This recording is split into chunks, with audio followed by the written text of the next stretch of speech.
Good evening, everybody. Meeting number one for Budget Committee. We will call it to order. We have a quorum. We have 6 members here. Skip is unable to attend.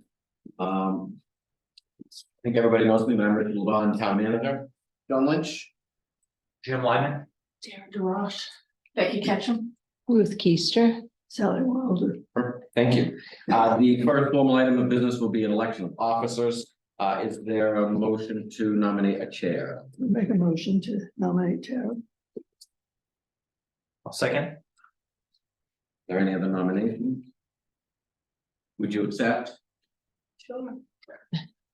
With that being said, no other nominations. Nominations will cease. All those in favor of Tara as chair. Those opposed? And those abstained. Very good. That's not the same as a no vote.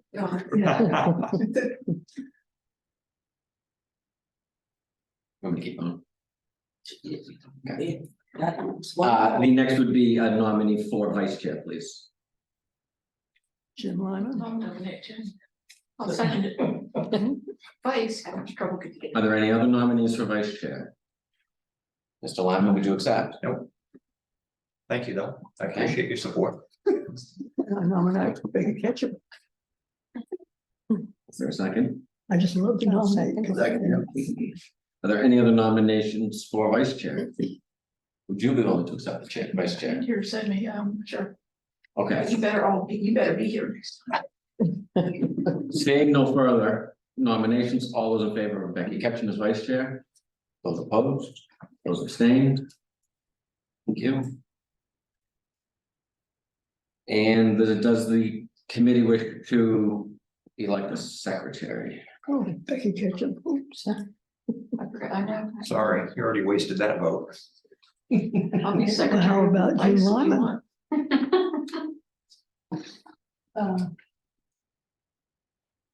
I will just do initials if you don't want to vote on it, but because I can tell you I didn't get minutes from last year's budget committee meeting, so it's up to you. If you want, it's great. Can I do Jim Lyman? Jim, do you want to be secretary? Thank you. I appreciate it. That was Sally again. She's trying. She's trying. What about Ruth?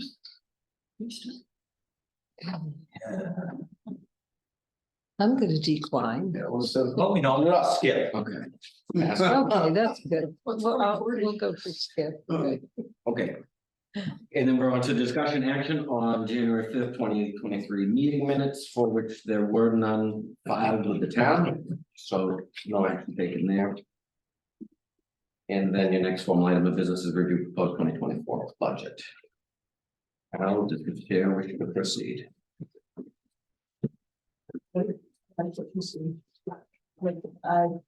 I know it then, so tell me. All right, so we can start right at the top with a summary page. I'll preface by saying you have 2 new cover pages in front of your little paper clip. So the 2024 budget summary right at the top of your table. 2024 budget summary with the 2024 revenue summary. When these were initially reviewed, there was a stellar reference error that double counted of revenue. So that shifts. You will want to take your 2 front pages that you came with, fold them up, and replace them with the paper clip copy. So I'll kind of give you the overview from where I am, and that is with my proposed budget, you're looking at a 4.5% increase to taxation for municipal. The select boards is currently higher than that because they have not met since we corrected the error in the spreadsheet. I fully expect them to increase an application of offsetting revenues at their meeting tomorrow to bring that closer to balance. Any questions so far? Is there only one line wrong on what you redid? I believe the revenue side, yes. It double counted, or counted it as an expense as a revenue or something to that effect. It was just the two front pages that were affected by it. So that's kind of where we're looking at as we go through each department. What you'll see in my column is plus 4.5%, with the exception of my one adjustment to revenues. It is the same as the select board. Okay, so I mean, really, let's just look at my column for the sake of consistency in what we're looking at, and then whatever the select board does tomorrow night in terms of utilizing or not utilizing some offsetting revenues, we'll be able to revisit. How much did you say the taxes were going up? 4.5% on municipal budget. Municipal only. Last year, we raised 623,000. This year, as it stands right now, it's 751, but I'm proposing an additional use of $100,000 in surplus to offset taxation. So what's the end result? So that's a mill rate increase. I mean, I didn't calculate out the mill rate increase because I'm one that doesn't believe that the mill rate increases off your percentage. You have to look at the county and everything else, with county, which are the big factors here. Okay. So I mean, 4.5%, you're looking at $28,000 in a total budget of 4.5 million. It's kind of where we're at. Right. It's when the county moves by 10 or 11%, of the school moves by 7 or 8, that we start to see mill rate shift. A 4.5 shift in municipal is not going to be noticed. But it was still enough to warrant an offset of the additional $100,000 from surplus.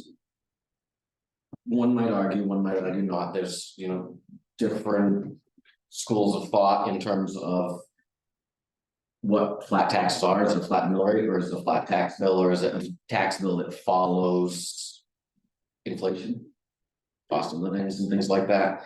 So a lot of folks think that, if my tax bill is $1,000, it needs to stay $1,000, even though we have rising costs just like everybody else, and cost of wages, and we're going to see some of that in the materials tonight. But it's a larger chunk than I was comfortable taking to taxation. If you were going to do it, then maybe you want to pull off some of these offsetting revenues to ease folks into an increase over time. I just didn't think that $128,000 increase, which represented 20% increase in numbers over last year, was something that was reasonable to come from my office. Isn't much of a small fraction of the budget as the municipality is. Any other questions on the summary page? We'll skip over revenues. These revenues come out of the bottom of each department, and then at the end we will look at local adjustments that we can make. The first part utilizing the host community fees from waste management, and then the state numbers down at the bottom, which are usually consistent, but you'll be able to look at those first. So the first department, if we're all good, is administration. These articles are not accurate, but article number 7 is next labeled at the top.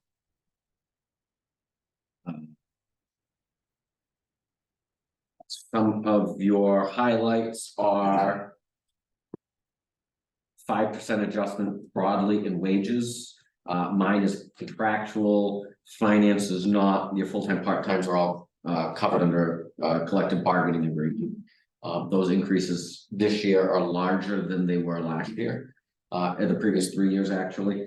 And then there was also an added rung of longevity incentive for employees that granted an additional 25 cents and also lowered the threshold for folks to benefit from longevity incentive. So that's union obligated under the collective bargaining agreement. That's what's going to drive the vast majority of increases in this budget, and any budget that employs folks is labor. So the number that you see in the full time is, we don't necessarily know what position we're going to be in, and so we may need to be able to attract somebody new. The other thing to keep in mind is that these lines, we review it by line, but it's not a line item budget. So when I'm putting together whole wages, it's a matter of making them just flush out in total. So it's how I back into my numbers, which is why this is a great budgeting tool for us. Pulling down into health insurance, our plans are up 4.25% over last year. We pay 97% of the premium for individual only, and that's contractually obligated under the current and standard since I've been here under the collective bargaining agreement.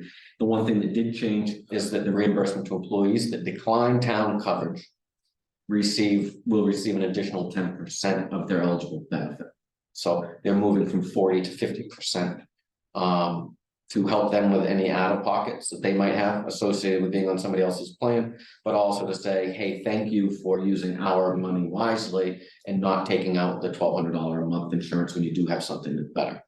A lot of what we see from folks that are in there are either their spouses are employed full-time through a hospital or whatnot. Then we also have a lot of a higher number of veterans that take advantage of it. They go to VA focus and so that's a benefit to them. So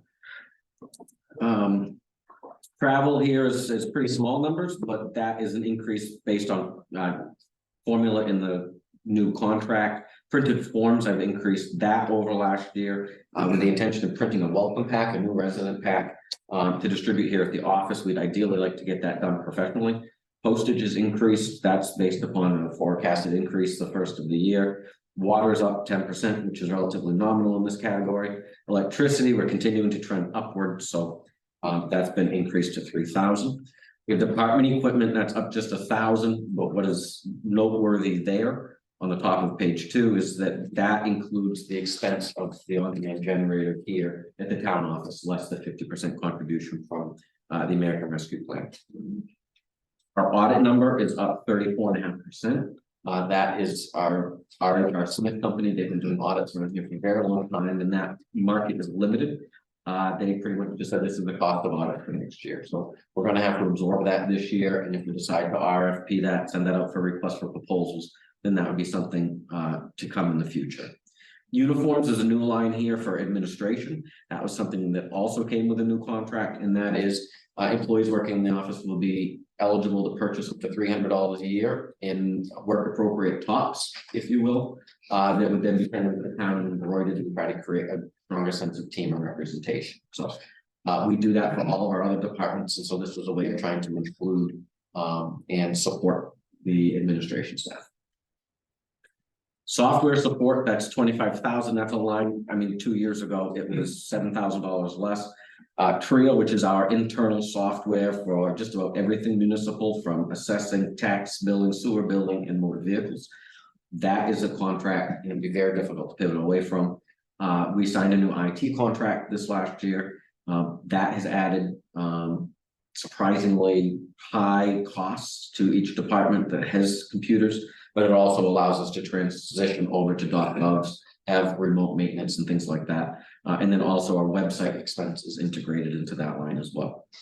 Equipment leases for our copier, tax billing, printing and postage, that's expected to be up. I've already bid it out. Our usual vendor has pretty much said it's going to triple. So this is the best I can do to hold it down.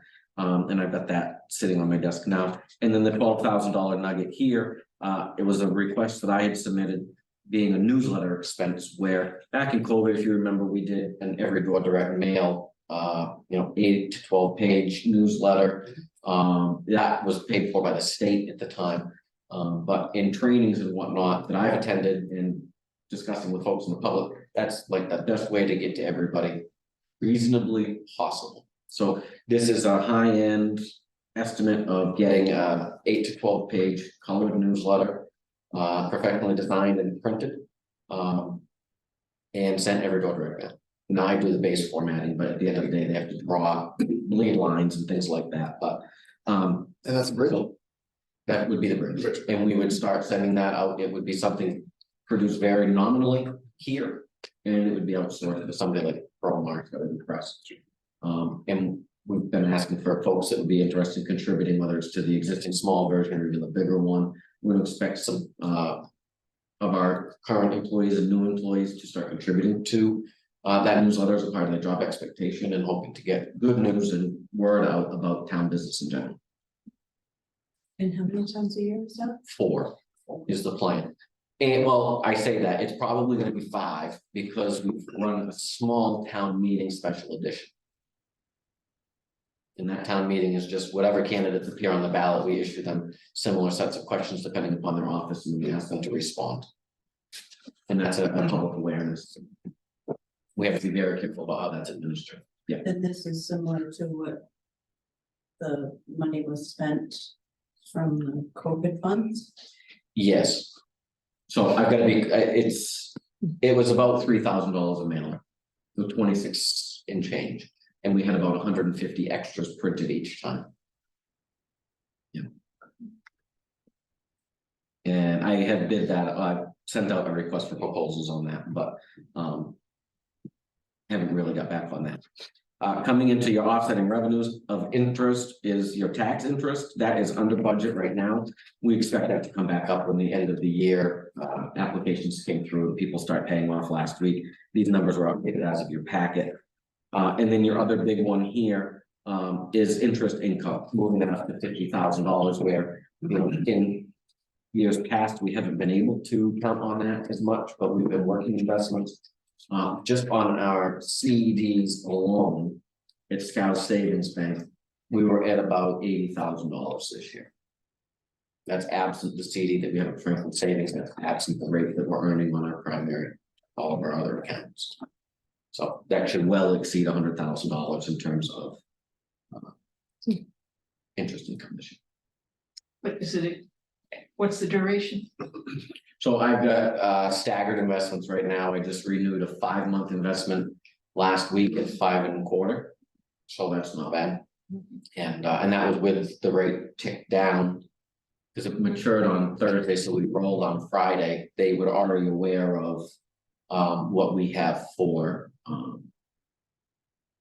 investments. And what they were looking at for interest rates, and they were able to get us that 5.25. They went shorter term, expecting that it would be another slight downtick, but the one thing that we've done this last year was we took $1 million and we moved it to another bank, another local bank. But the bank's been put on notice that we're not the golden goose. It's just gonna. Banks in Texas? I said local, not in town. We moved $1 million to Franklin Savings Bank. Yeah. And they invested us, I want to say it was 7 months at 5.5%. That move triggered our earnings on all accounts not invested to 3.5%. So the checking account, the savings account, sweep accounts, all 3.5%. So expected strong earnings again next year.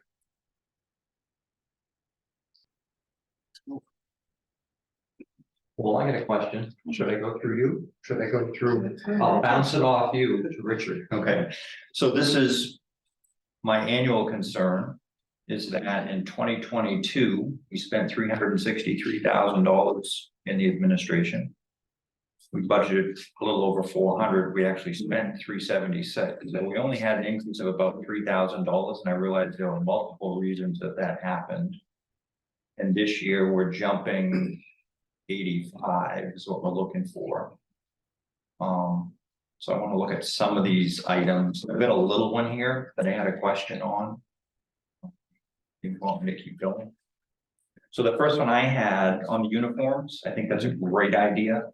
$1,600 seems a little bit high. For just the administrative side, my opinion. I mean, we buy embroidered t-shirts at work, they're $50 a piece. For the administration, I don't know how many employees are going to be getting 3 shirts a piece, but that's maybe $150 a piece times 4 or 5 employees. Can we shave something there? We can't, we're contractually obligated to, I mean, we can shave it. Is it a dollar amount? It's a $300. I thought. And the reason for that, Jim, was everybody wears something that's different. I understand. And Yeah. style and. Okay. Yeah. All right. It just seemed high, that's all. That was the first one. The second one I had circled was the newsletter expense at 12,000. We're doing 4 times a year. That's $3,000 a mailing. We're gonna contract with a printer to print those. Do we have someone contracted now for that? So we do. Okay, Well, no, I mean, I have prices sitting on my desk. Okay. The window's still open. Yep. It may not cover. okay, It's, I mean, we've had our town report printed with a company that we've used for decades. Yep. We will not be using them this year. okay. All right. It's almost triple. Yeah, And it stinks because they're 5 miles down the road, but I can't justify that. so that's, I mean, that was the first couple questions that I had. And I realize, as always, that employee costs, we want to maintain, we want to retain good employees. You're gonna have to increase salary, you're gonna have to increase benefits to maintain those people. What I didn't see in here, and I might be missing it, is I gotta be careful how I ask this. PERS, Maine State Retirement, had a conversation a year or so ago. We were going in that direction. Did the town selectmen go there yet or not yet?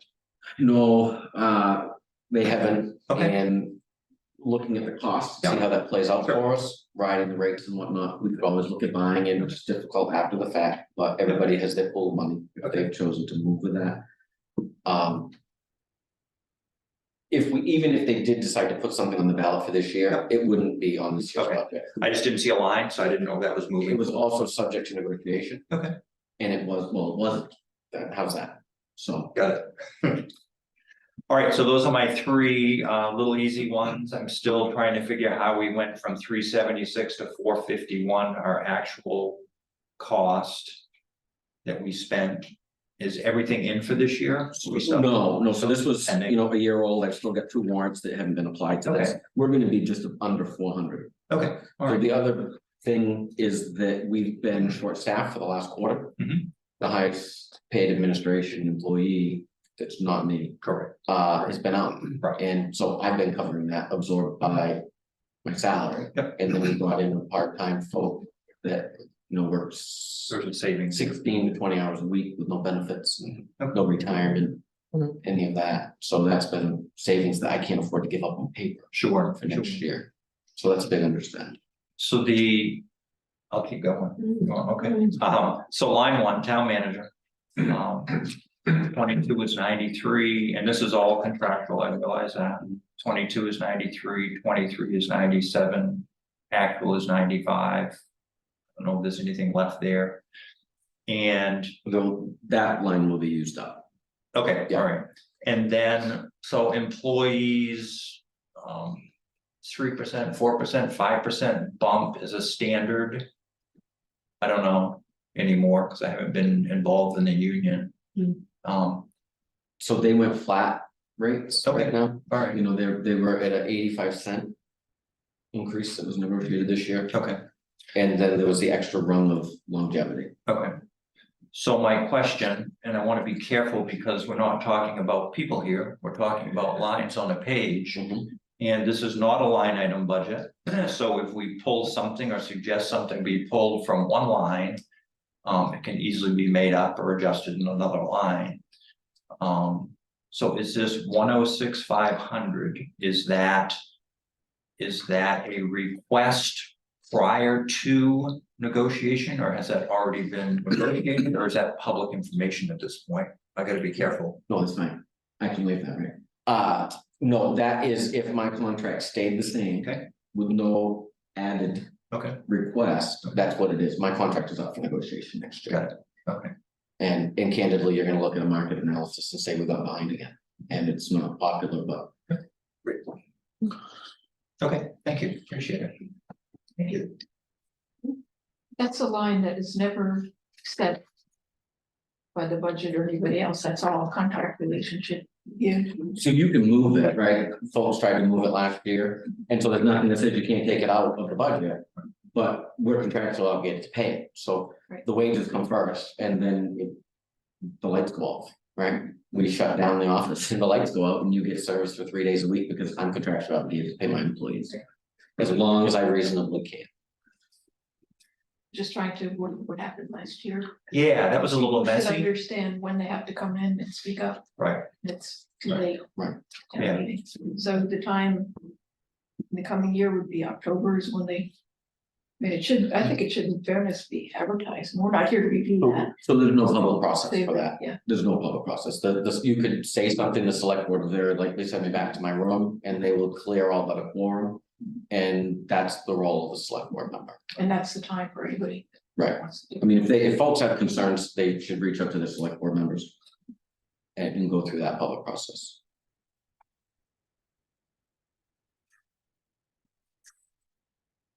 The welcome pack, so you've already printed. $700 worth of that, 689. No, that's just other printing expenses, so that is largely business cards, to be quite honest, because of the transition to .govs. And cycle of employees. So the welcome pack would be, everybody's got their business cards, and it'll be $1,000 would be welcome pack. Yeah, we'll see. I don't think it's gonna come out that way because I ended up with, 24 pages, but. My intention is to be able to get a run of some of them. And I think if once folks get it in front of them, that they'll either want to see more or they won't want to see it at all.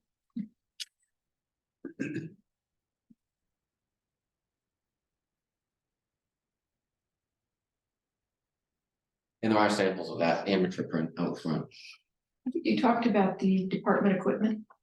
The difference between the budget and the actual. Yeah, so we instead of pulling from the reserve account to pay for the generator, we absorb that in our operating budget. Because it was I think it was about 5,500 times 2, and so then there was a credit that came back.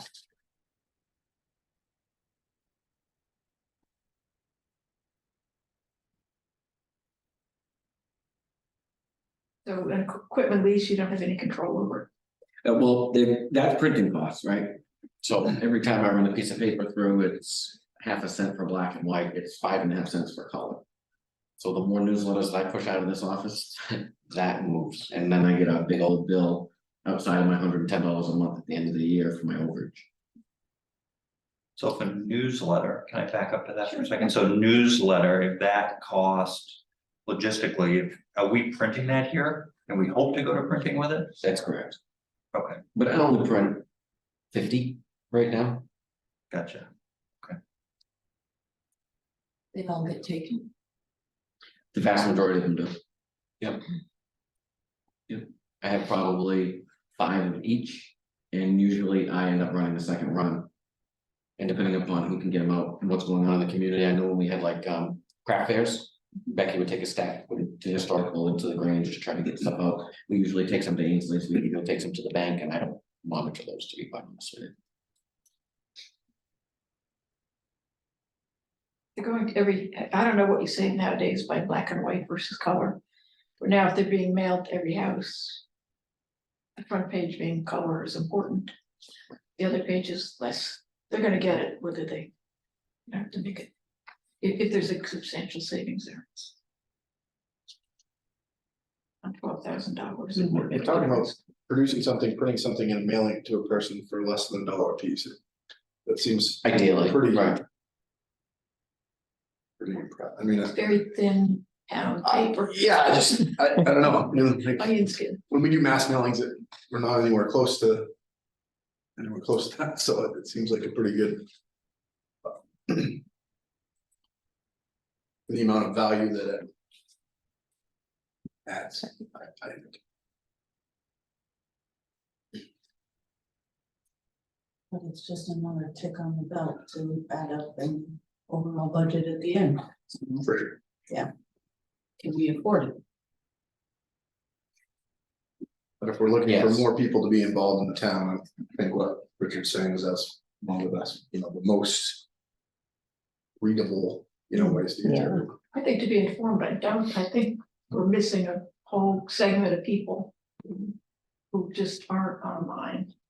And they're the old people, a lot, I shouldn't say that, but I'm guessing. I mean, I know people are, they're not housing, for instance, are not online looking at, they're not taking surveys and they're gonna get it because it's in their mailbox. Not only that, you're doing something nice for them, they're getting mail. Right. And they're keeping it informed, so. I think if you're gonna do it, get it in as many hands as possible. Maybe you don't have to do 8 to, did you say 16 pages, 8 to 10? Well, I produce pretty much, right, between you and me, we produce a 4 to 6 pager on the low end of things. And if we start sending this out, there are gonna be more folks that want to be in there. And then if we do overrun costs, then we're gonna be looking to sell business card size ads to cover the cost. But I think that we just can't go, we always go to our local businesses, and the expense of this will go to local businesses too, but. We go to them and hit them for so much, and. The cost of awareness. Should be on the taxpayer responsibly, so I think it's gonna be shared.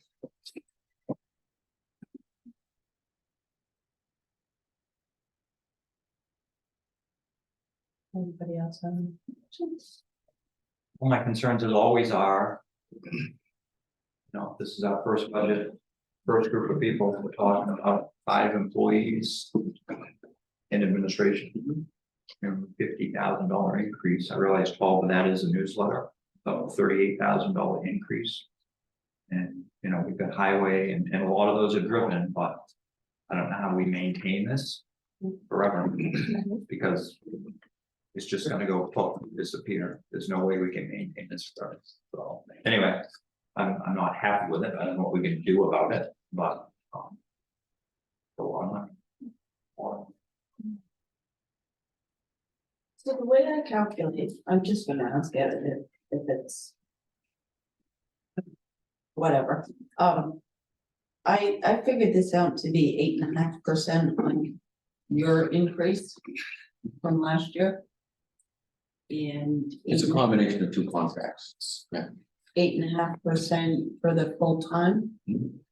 How is that sustainable each year? I mean, you're contractually 8.5% every year? No, it's 5% to came November 1st, but then there'll be another portion of another contract that will come at the end of next year, the 2 months of this budget will cover. So 1/6 of this budget will be a new contract. So whether it's 5% or it's 10% or whatever it is, then that's what we kind of have to factor in here. But it's gonna be, Only for you or for? that's how I factor mine. Every. That's how I factor mine. Okay, Right, so I don't know. Where I'm going to be in terms of full-time and being able, whether it's needed or not, to be able to recruit a new employee to cover that. And so I have to be mindful as to market attraction and retention. And I wasn't willing to blow my budget out of water in order to get a candidate that was qualified, that can seamlessly transition into the office if I needed to. If I don't, then I've still got employees that are gonna be subject to contractual raises. It's all I can say. and is this similar to the town garage and the firefighters and? But yeah, largely, it's the same kind of structure. The public works is very cut and dry because they're wholly union. There's no individual set aside at the public works garage that have side contracts. So there's me that has a different contract. There's another employee in admin that does not have a contract. They're just employee at will. And so that's kind of what's that. So do you have is the total amount that you get that is in this top line, or it's in other departments too? No, that's it. It all gets absorbed by here. Second. Is there anywhere in this income that we dare increase our revenues? To maybe make this look a little better, or are you max with what you put on there as far as you're concerned? So no, I'm never maxed. And I know you don't want to be maxed, because No. that's. I don't, from my own perspective, I don't want to go in and zero in, because then we're gonna be sitting here saying next, we already kind of cruised over it with interest income, right? Mhm. I would rather just look at the position of, do you want to use undesignated funds to reduce, or, you know, and if you're using up to, then folks have the opportunity. That's why I didn't put my host fees up to cover it all off. Right. I think that there should be some sense of, there's obviously an increase here that needs to be absorbed. Right. And are you gonna just keep covering it up with host fee money? Or are we gonna say, okay, we have the best tax rate for a pretty near full service community? And there is a cost of that. Sure. And by the way, you gotta show up at the polls, and you got to show up at the school budget, and you've got to show up at the public hearings for the county. Because last year, your tax bill went up, not because of what happens in this room or in my office. So we, not to go too far off track, you had mentioned $100,000 undesignated to offset this rise.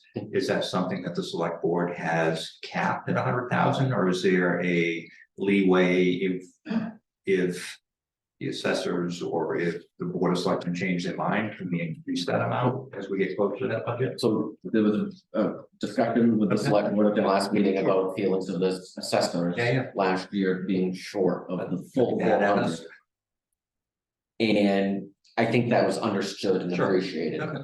So I don't think you'll see that again. This asks for it to go from 400 to 500. So it's an increase of 100. That's correct. The general consensus, they did not take a vote on. Yeah, The general okay. consensus Yep. was that they were supportive of that We've got time. in total picture. Thank you. And we wouldn't do that tonight either. No, that's not our role, but just, Well, there's gonna be a recommendation from the budget committee because it's fiscal. Yeah. on that, okay. We all do an admin right now. But you have, So I don't know if we're all good with it, but No, no, for right now, but you can't review it, think about it, vote on it next time. The idea is that you vote on it piece by piece. you can do whatever you want. We got into trouble last year, I think it was. We went through everything piece by piece, we got to the end and all was like. What the increase was, right, and then people started picking apart auto parts and whatever. yeah, $10 out of a $450,000 Yeah. budget, Right, I don't care about $10, so not gonna help us. but probably we just keep in mind each one, okay, this one's 50. I think the other thing last year, we didn't say, like right up front, we said there's a 4.5% increase, and we didn't. Come to that conclusion until we were all done last year. Correct. Yeah. So I think having that up front. Right. You know. It's helpful. And that's the reason why it seems picky to look at item by item, but you do have to start thinking if we did really try to get it down, Right. what are the opportunities in each one? If we don't review it, there's no need for us. But, and I don't wanna, I'm sorry, I don't wanna pull all the steam out about how. The reason you're seeing an increase to your taxes at the end of the day is because we're reallocating a large amount into reserves. So we're really just taking it from one pocket and shifting it into another. I'm asking, we'll get there, but you know, I'm asking for more money for public works equipment, so we can save better. To purchase and instead of having to come and say, hey, we need a big nugget of money. Say the parks committee's asking for money, the rec committee's asking for money, it's all over, but that's not a terrible mechanism. And if that's how the numbers come out on paper, which I'm owning. A lot of it's because we're moving money into reserves, but that's seen as an expense. But a lot of this is personnel driven too. Right. So, But we would have been able to cover. You know. If not for moving into reserves, we wouldn't be talking about an extra $100,000. So, But that's the risk, I mean, but to move things and be proactive about these reserves is a responsible thing and a fiscally responsible thing to do, so you don't have to go to the taxers and say. Hey, we need a new, whatever, piece of equipment. but the fact still remains that our budget is going 100,000. higher. Right. Faster than I'd love to see it go, whether we're pulling from reserves or not, the money's gotta come from somewhere, and when we don't have reserves, or when something happens and we don't have a landfill, or. Then the town's either gonna close or we're gonna lay off 3/4 of our people, so. That's my Or the concern, taxes always are gonna go way up. moving forward, that we move forward responsibly. This is a big bite, so anyway. so I was really rude, but I guess I took some of the heat off.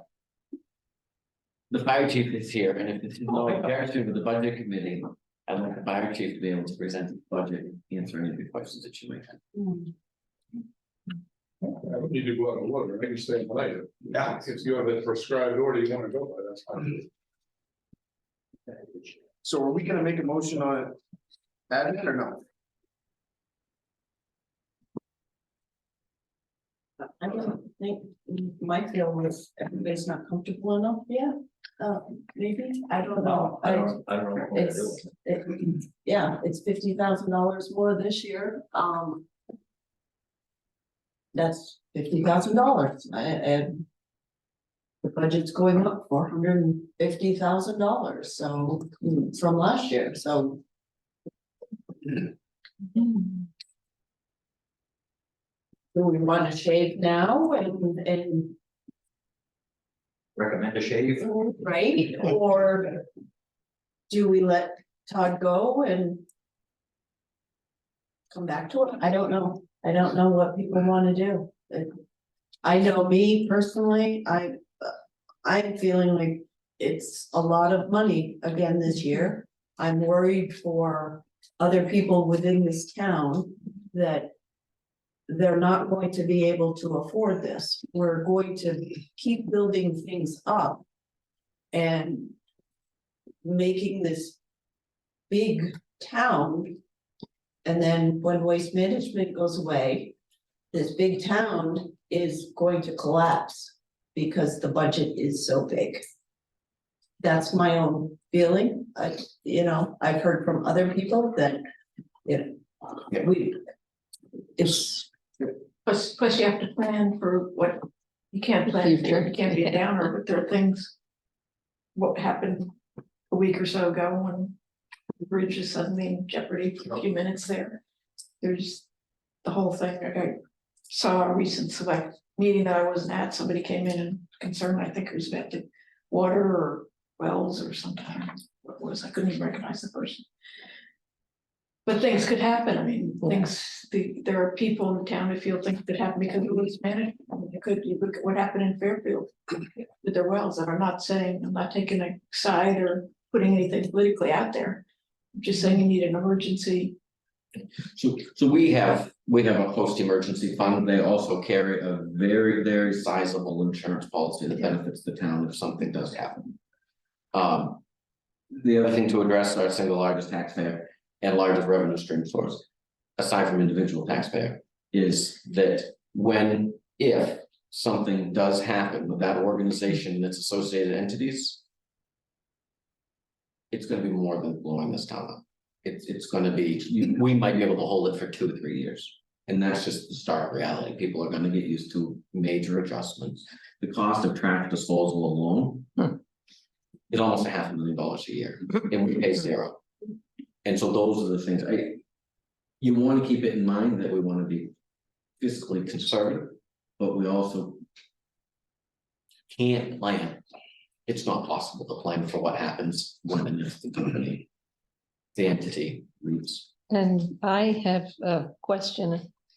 I don't know how big of a tax bill New Balance is, but that's going to become a warehouse. And it won't be a factory anymore. I think it's so- about $50,000 a year is what their tax bill is. It's relatively nominal because the building is candidly worthless. And it is worthless only, it's only worth that 50,000 as long as it's operating inside. The value that we will miss there is their personal property tax, the value of the equipment inside. However, they pledged they weren't pulling the jobs from Norridgewock. We'll have to trust them until that changes. So just to be clear, even if we approve everything that the town managers has approved and the board of selectmen, we're talking about a 4.5%, and most our assessor and our manager said that the mill rate, which people actually pay, is completely negligible. So I guess I struggle with the argument that we're going to raise people's taxes so much that they can't afford them. I think last year it was less than $24 a thousand that we went up. So I struggle with that argument. The 2 largest taxpayers are global companies in town, and they pay the vast majority of the taxes here. So I guess I'm all for being fiscally responsible, but I don't think that Mrs. Smith or Mrs. Jones pay a huge portion of this. And again, there's people that's been in this town for a lot longer than I have. I don't understand that argument, I guess, because we can't even say that this increase has any real effect on the mill rate, which is what our taxes are based on. well, we've had the budget, What's that? we've had the budget with their money though. Right. But we're already doing that. Right. And we're proposing to do it with another 100,000. Yeah. And that's where I'm coming from. If we didn't have that, Yep. where would we be? Where would our taxes be? Right. Okay. We're using the extra money to bring the tax rate down. Now, we keep building things within the town, building the budget. This is the way I see it Yep. anyway. Keep building things. And we keep taking the extra revenue that we have from over here to put our taxes and leave them there or do a little increase. But if we didn't take this money, take it out, what would our real tax bill be? It'll be $500,000 more. No, no. $900,000. I don't know, okay, right. So how does that estimate out to every taxpayer? You know, how much more in your tax bill is that every year. Sure. Okay, Okay, maybe I'm seeing things wrong. No, I just- yeah, So I don't think you disagree to all. So I think you disagree with the size of a budget, but you also disagree with the use of these funds to reduce taxes. Hmm, So you're saying taxes are too cheap? If you're not in favor of using funds to offset, then we should be saving them instead of offsetting. And that's something that he's expressed in the past with the committee meetings. He doesn't support the use of undesignated funds. But you're also saying spend less. well, yeah. but Okay. if we spend less, then all we're doing is saving. And not all we're doing, but the vast majority of the savings go to our two major taxpayers, which are here, and the proposal that you're making is, if waste management isn't here, obviously their tax base would go down as well. So while they are here, why don't we try to get as much as we can Well, and offset that? And I don't disagree with that. You know, on this, the rest of these will be easy, I promise. Well, maybe not. I don't disagree with you on that. What I disagree on is at this rate, 8 years from now, this administrative budget will be over $1 million. 8 years from today. 5 people. That's 5 people. If we continue to grow at this rate in 8 years, I think, if my math's right, we'll be over $1 million with this budget. And how do we sustain that? That's my point. But over the last 3 years, we've seen wages and benefits increase at a. Oh, and they've had to, Right. to keep decent employees and to keep them motivated and keep them here. Right. We want to retain decent employees, you gotta pay them, you gotta pay their benefits, and I get that. I just. That scares me, so anyway,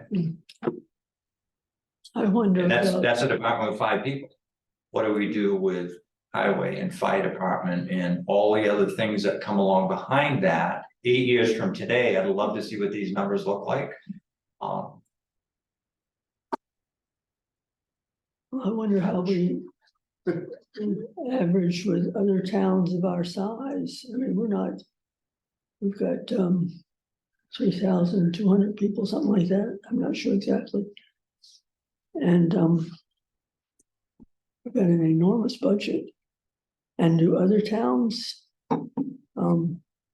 Wilton is a little bit larger than Norridgewock, but I don't think their budget is anywhere close to ours. So a lot of those we've looked at that, we've looked at the cost of personnel. We were where we needed to be, and we're trending behind again. We're starting to lose ground, candidly, because contracts that get negotiated don't remain competitive. But when you start looking at budgets, the big difference that I see is our investment in roads. And that was something that the taxpayers committed to last year, was increasing that to 750. That's the unheard of number. It's a fact, but people in this town are now accustomed to premium roads and the maintenance thereof. And so, that's what they want, that's what they want, right? So, I mean. They could become accustomed to Right. nice dirt roads. Which is terrible for every natural resource in the area, and also Boston is labor intensive. So anything, but that's where a lot of it is, and our almost identical comp is Dover Foxcroft and Fort Fairfield to population and valuation, and the only piece that they're missing are the host fees.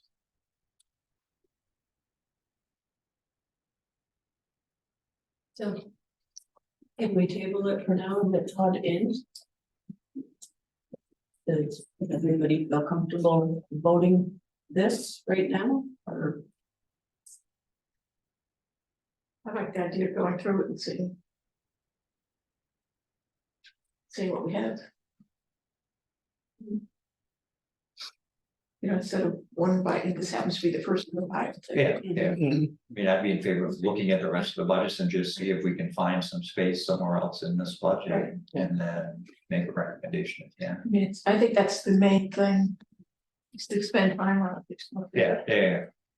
It's time to get the town report. time to vote on. Waste management is good until 2038, right? I couldn't speak to that. I have permitted to that. We go.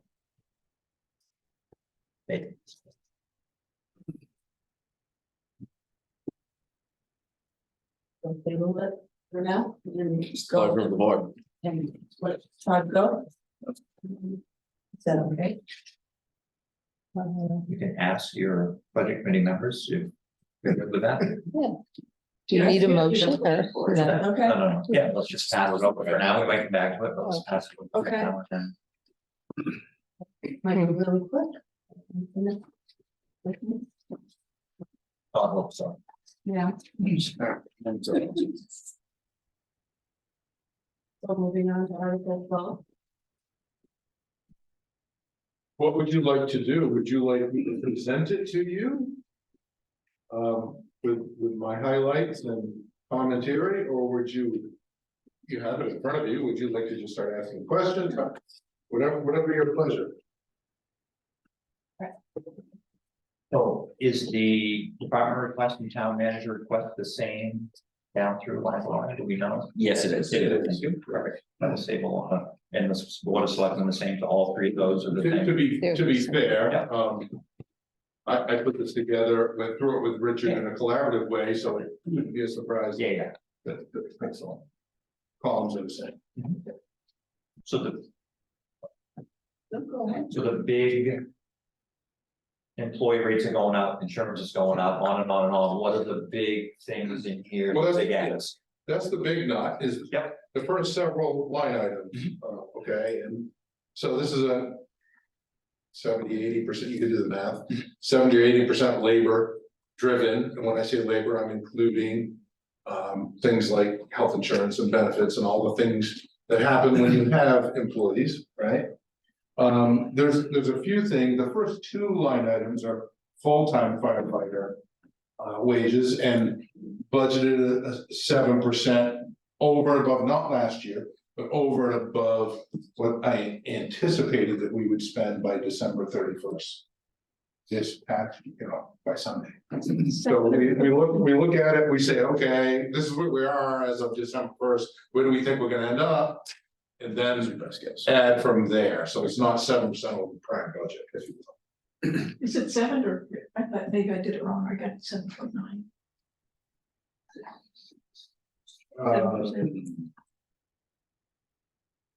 And this is just for two Correct, firefighters. I'd have to do the math, run the math again. Doesn't matter. Depends on which column you're doing.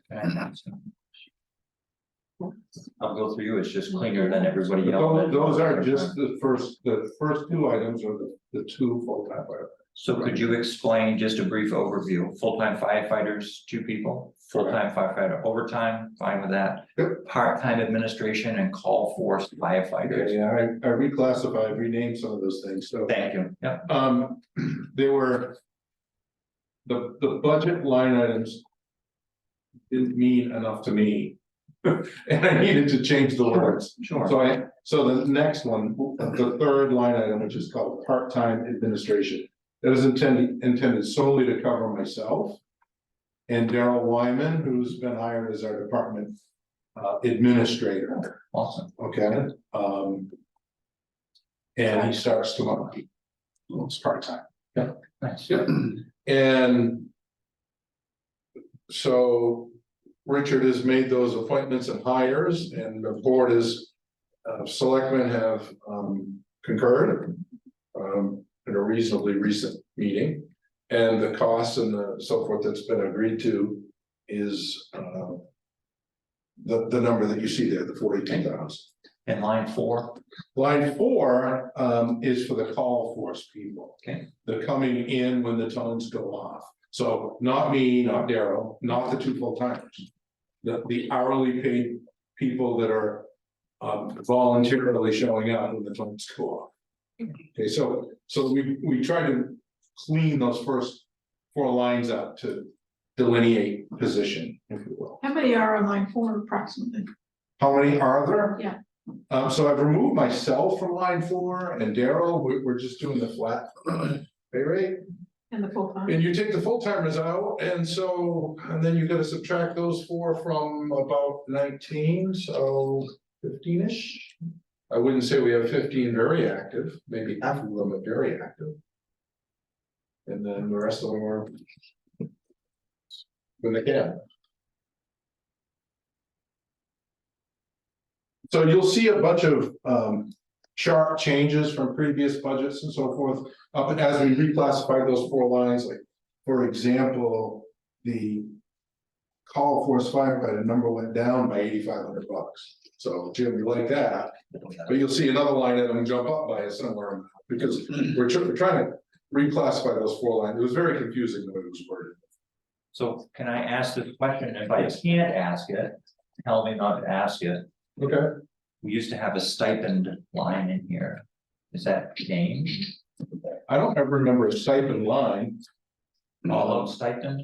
We do pay some small stipends to officers that are covered within, now you won't be paying one for me, you won't be paying one for a Hawaiian. But if there are any call force firefighters that are also officers, then they would be included in that 36,431. That's the one. Yes. And the other. And I reduced that number, and the reason it went down 8,500 is, first of all, you took me out of that. I get $3,000 or $4,000 a year, depending on the year.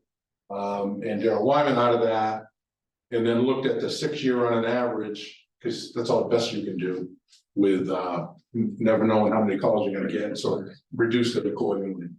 Kind of level set it, if you will, brought it down, so just so you realize that there is some of that going on Okay. as much as we can. So this is a not really it may be a budget item, it may not be, but. Conversation about.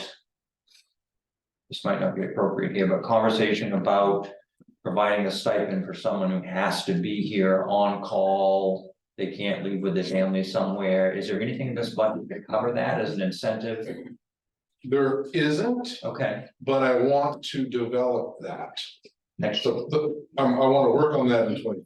okay, good. And maybe depending on how we're running on the budget, we can implement it sometime during the year, right? Because as you've said, not a line item budget, Yeah. but it's appropriate Oh. that we have a rotating on-call person for a weekend, say Friday night to Monday morning.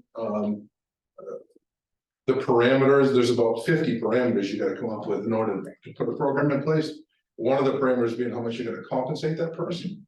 Yep. And I would think it would be $100 a weekend-ish, right? And who knows, perhaps the officer's stipend can go away or be reduced if that number, right, is instituted. So it's under development, Jim. Okay. It's Thank a program I very much Yeah. want. I think it makes sense. I very Let's much. see where we get dicey then.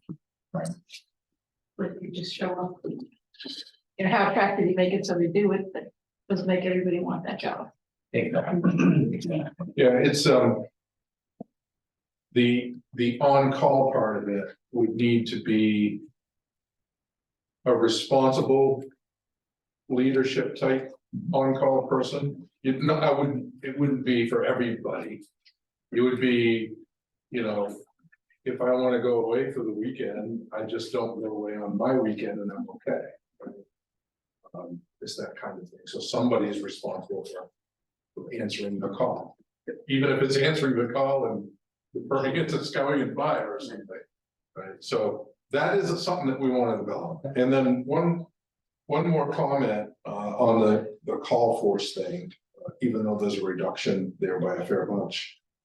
That does include increasing the firefighter wage. The call firefighter $16 an hour now. The middle of the night wage is 24 over time and a half.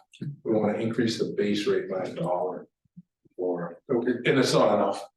It's not enough, but it's a step change. 19 an hour to flip hamburgers at McDonald's in Freeport. No responsibility and. $500,000 car, What about health insurance? I was gonna go there next. Please do. Is that for 2 full timers? Is that for more? The health insurance technically Yep. is for 3. Okay, So we've always, since I've been around, offered the fire chief health insurance. Now, I'm fortunate I'm in a position where I don't need it. Correct. But I think it's irresponsible to take it out of the budget. Just because the person who happens to be filling the job doesn't need it. Because if they hire you tomorrow and you do need it. Right. So it's fire chief and the two full timers, yes, health insurance. And that number came straight from the other end of your table. Yeah. I don't have any input on that number. He said I that's the know numbers. in some situations, I know in other agencies, if you come in and you have your own insurance and it's a savings for the town, then there's some type of stipend. You know, not a full amount, but maybe an incentive for you to help pay. This talks about that a little while Yeah. ago, about it being. Certainly well worth it. But how does this work? They're not, the budget.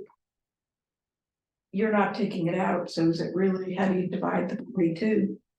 By 3. Just don't spend it all. It's just not gonna get spent. Yeah, you get a surplus at the end of the year. So we could spend that on something else. It's a cautionary tale, because I could get hit by a school bus on the way home tonight, and the person you put in my slot, right? Right, we need it. No, I understand. I mean, And you might have him in my slot by Friday, right. he needs that health insurance. In the course of my tenure, we have pivoted on this. And we have said the general commitment has been. Use the department's money wisely, and if that means that you don't take health insurance from the town. Then that money would be left in your budget. And the previous chief. Made some decisions, two previous chiefs ago, made some decisions to adjust, and that allowed them to do some things they didn't know about. But the new chief would be entitled to the payment in lieu of. Can I just slide one thing in? Back to the administration.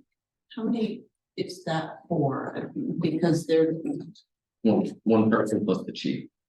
You know, just going back to- yeah. Oh, So your budget swap on us, Tara. Well, it's because of, this came up also in public works and the increase in how many, how is this based? Like per person? the health insurance largely, but I also have to look at my situational. And so. With public works, I know who my current crew is now, but I also know the chances of me losing somebody ballpark. So I have to figure that maybe one employee that gets the payment in lieu of is going to leave, and then I'll have somebody that comes in and needs 100%. So it's a swag, you know, it's just a wild guess. But I have to, in my mind, kind of rationalize, okay, I'm gonna have 1.5 people across the board that will take the payment in lieu of. But I can't give it all up because I have to be prepared for 6 or 7 people at Public Works to go full steam ahead and take the full benefit there. I was just comparing it to the other pieces. How does it come to this number? Or similar? It's a huge number for insurance. I was shocked at the. And I've never gone out and purchased health insurance on my own. So. But for us, it's fairly cut and dry, that there's 2 that need it and one that's entitled to it and doesn't need it. We're at $12.42 a month per employee. Crazy. That's just your cost, right? Well, no, but 95%, right? we pay 97, so it's still 12.04. So 1204 a month, that's the town's cost. Mhm. And then 5% for the employee, and if they want to bring family on top of that. That they have to pay for that full out of pocket, Right. and that's why we, I don't wanna be insensitive, Right. but we talk about wages and everything else, and how it's out of control, but it's not, because we. Largely, folks are working for and or they're working for benefits, and God forbid they have to pay for a spouse, because they are going home with no paycheck. Yep. Just 2 more for the fire budget, Todd, on benefits. Yeah, on benefits, so. 1,700, 8,000, we spent 5,000, 6,000 this year, now we're up to 17,600. Yes, Richard gave me a percentage. Okay. And it's 12.8%. Now, I am not entitled to benefits. That would go to our administrator. Okay. So that would be Darrell Wyman. So this is 2.5 people. Yeah, 2.5, 12%. Yeah. So it's, I think, if you did the math, I think it's the first two line items together. Plus 30,000 of the third line item. Times the 12.8%. So 145 times 12%, So why aren't you- 15,000. I'm not gonna say it didn't. 18,125. You get 96, and 10 is 106, and 30 is 136, 136%. Times 128. 17,408. Just seems high. So why don't we provide benefits to the chief? This is retirement. This is contribution retirement, So why don't we provide retirement to the chief? but we never have. He's never retired. Just following on with previous policy or previous situation. Sure. Always provide health insurance to the chief. And haven't provided retirement benefits. I don't know what else is a benefits besides retirement. It's a strictly the personnel. Your public employees retirement. Right, the firefighters do have that first. Jim, you asked a similar question at administration. Yeah. Firefighters do. So that would be, our two full-time firefighters and part-time. So the last question I had was going down to revenues. And looking at Mercer Fire. Is that a negotiated amount or is that we negotiate that Negotiated but contractually signed. at their town meeting? Or they have to agree to that? Their board has signed it. Okay. I suppose that their board is hoping to get backing at the town meeting for what they've signed. Okay. But. Their board has signed If it. they don't approve it, they're shopping for a new fire department. Right. And they won't find one at that rate. And then I assume at some point we're gonna look at capital equipment for the fire department reserve fund, like a fire truck fund or a fire station fund. Mercer pay a percentage of that as Yes, well. same percentage. Excellent, thank you. And that is partly. Richard talked about juicing up the capital reserves in other areas, and that's just good policy. Yeah. In the fire department, you're stupid if you don't, because they're contractually obligated to pay the percentage of that too. So if we ever, and we have, pull money out of surplus or take money from host benefit fees to buy a fire truck, we've lost 17%. So we never want to be in that position. We always want to have enough in our reserve accounts Exactly. to pay for a fire truck or a new roof of the fire station or whatever. Because Mercer is contractually obligated to the 17%. And your reserve requests have not changed, and you're on target to be able to purchase. a fire Correct, truck. it's on my sheet, it's probably not on yours, probably on a different sheet. We don't have it yet. If you look at our fire equipment reserve, we're about 302,000 right now. My balance. We're asking for 100 again this year, same as last, to get to 402 in change. We do have a $462,000 commitment coming due. We've signed the deal for a new fire truck. The payment won't be until mid-25. So we have 2 more town meetings to get from 302 to 462. But we're gonna get 160,000 in the next 2 town meetings. My strong guess is that I would ask for the same 100 next year. It makes no sense to fall behind on the next part, right? And we are operating our utility truck, is a 2001. It's running on a rebuilt transmission. It's gonna need to be replaced at some point, so it's not just fire trucks, but it's coming up with that.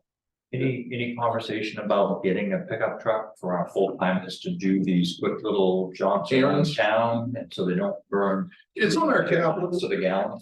it's on our capital list. It hasn't been the highest priority item on our capital list.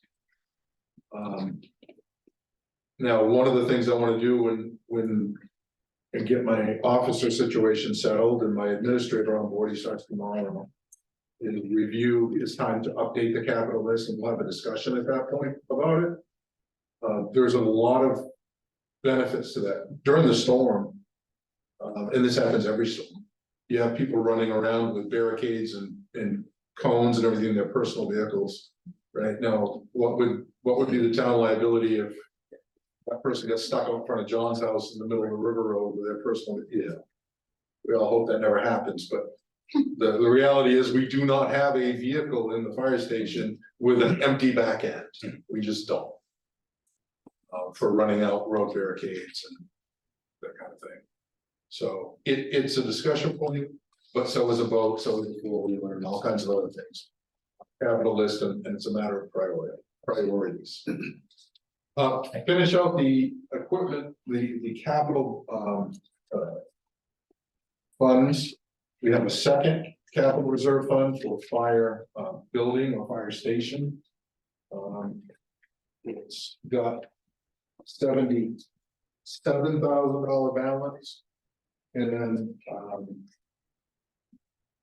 part of the reason it's down a little bit is we replaced the furnace for $9,000 this past year. We're requesting 10 to go into that. That same as last year, same numbers a couple of years in a row now. You know, and that's gonna be someday replace the roof, someday, you know, new furnace, shouldn't expect that, right? Do we have, we don't have capital. Reserve funds. It should be towards the end. Give me one of your last streets, it should be over there last street. Is that right? I must have shuffled mine. That's fine. It's Article 25. capital reserves. There's probably a reason why they're not page numbered. Make it more interesting. Well, the numbers on the articles up top. Yeah, it's Article 25. Okay, that's all right. So that should say 10 and 100 and then 10. For the two fire capital fund.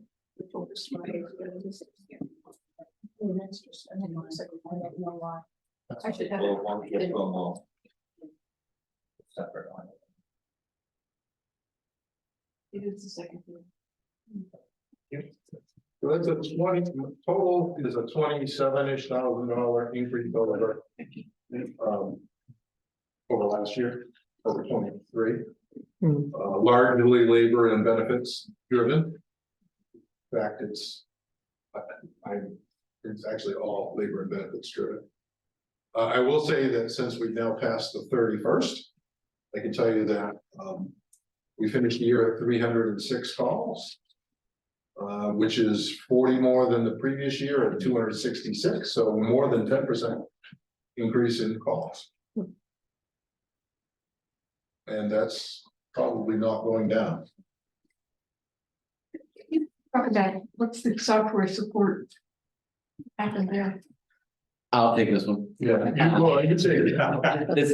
This is stemming from that IT contract that we've signed, and with them coming in and providing us remote support, they provide us with antivirus protection, they provide us with remote monitoring. There's a cost to every device in the building. Well, the fire department has quite a few devices that aren't even connected to the internet that are covered. And so we're reviewing that, but we've got to be prepared. We're gonna bring another laptop in this year for the administrator, so one of them is really gonna get shifted, but that's the added cost of that. It's like cell phone, when you say not connected, what do you mean? It's a freestanding laptop that's not connected to the network. So, yeah, we do have our share of computers for sure, for a myriad of reasons. 1, 2, 3. Will be 4, and then a couple of iPads as well for inventory purposes. Truck checks and inventory purposes, and a lot of that is interfaced to the state MEFRs, the main fire incident reporting system. There's a lot more online activity than you would think. Yeah. In a little rural fire department. It's a lot to do. And because, you know, you're worried about cybersecurity, right, and antivirus and all these things. You have to step it up to a professional level of support that we can contractually now versus, you know, Todd and Dave taking care of it on a weekend kind of thing, right? It's just not. It's just don't cut it anymore. What about uniforms? Uniforms, yeah, well, so you know, Daryl started. And got me. I don't expect very much expense to come from me. You spent 500 this year, that was for the full time. Hold on, let me just. Well, we spent 500 was anticipating an additional 1,000. Right. So we're expecting to spend as much as 1,500 this past year. Now, I don't control necessarily. So the budget was 700. 2023 budget was 700, yes, woefully under. Right. But in 2024, it's going up to 2,000. Agreed. We're trying to, much like what Richard described with the people in the front office here, we're trying to, that professional appearance, you go to schools and you do the, fire safety stuff with the kids, make sure that you have you gotta look professional, you gotta be professional. If I come to a budget meeting to talk to you, I buy my own clothes, but you get the point. I'm not questioning It's any of it, appropriate. I'm just trying to What would you get a clear picture across the change that Yeah, much. from one that's time. that's an increase where there's several cuts above it and below it. That one is definitely an increase. And I made a notation on mine, it's probably not on yours. Renewed commitment to professional appearance in 2024. And so that's for the 15 That could include, people plus the 2. that could include a sweatshirt or a shirt or something for everybody. It could. But it's primarily intended for the 2 full-time, 2 part-time people, so that when they're out and about in the community, So and representing the town and the department in meetings or professional conferences and things like that, that they're wearing. So the budget is roughly 500 a person. Yeah, more skewed towards the full timers who have to wear that every day. What is It that, isn't, like it a isn't linear. dress uniform? What's that? Is it like a dress uniform? No. That's an interesting thing, and I try to be as budget conscious as the next person. The town has never bought dress uniforms for any of our firefighters. Now, many of us have them to the tune of several $100s Yeah. a piece. That's why it's. Yeah. 7, 8, 900, yeah. Yeah, It's just- and this is my 4th job title, by the way, chief. So I gotta buy all this stuff again.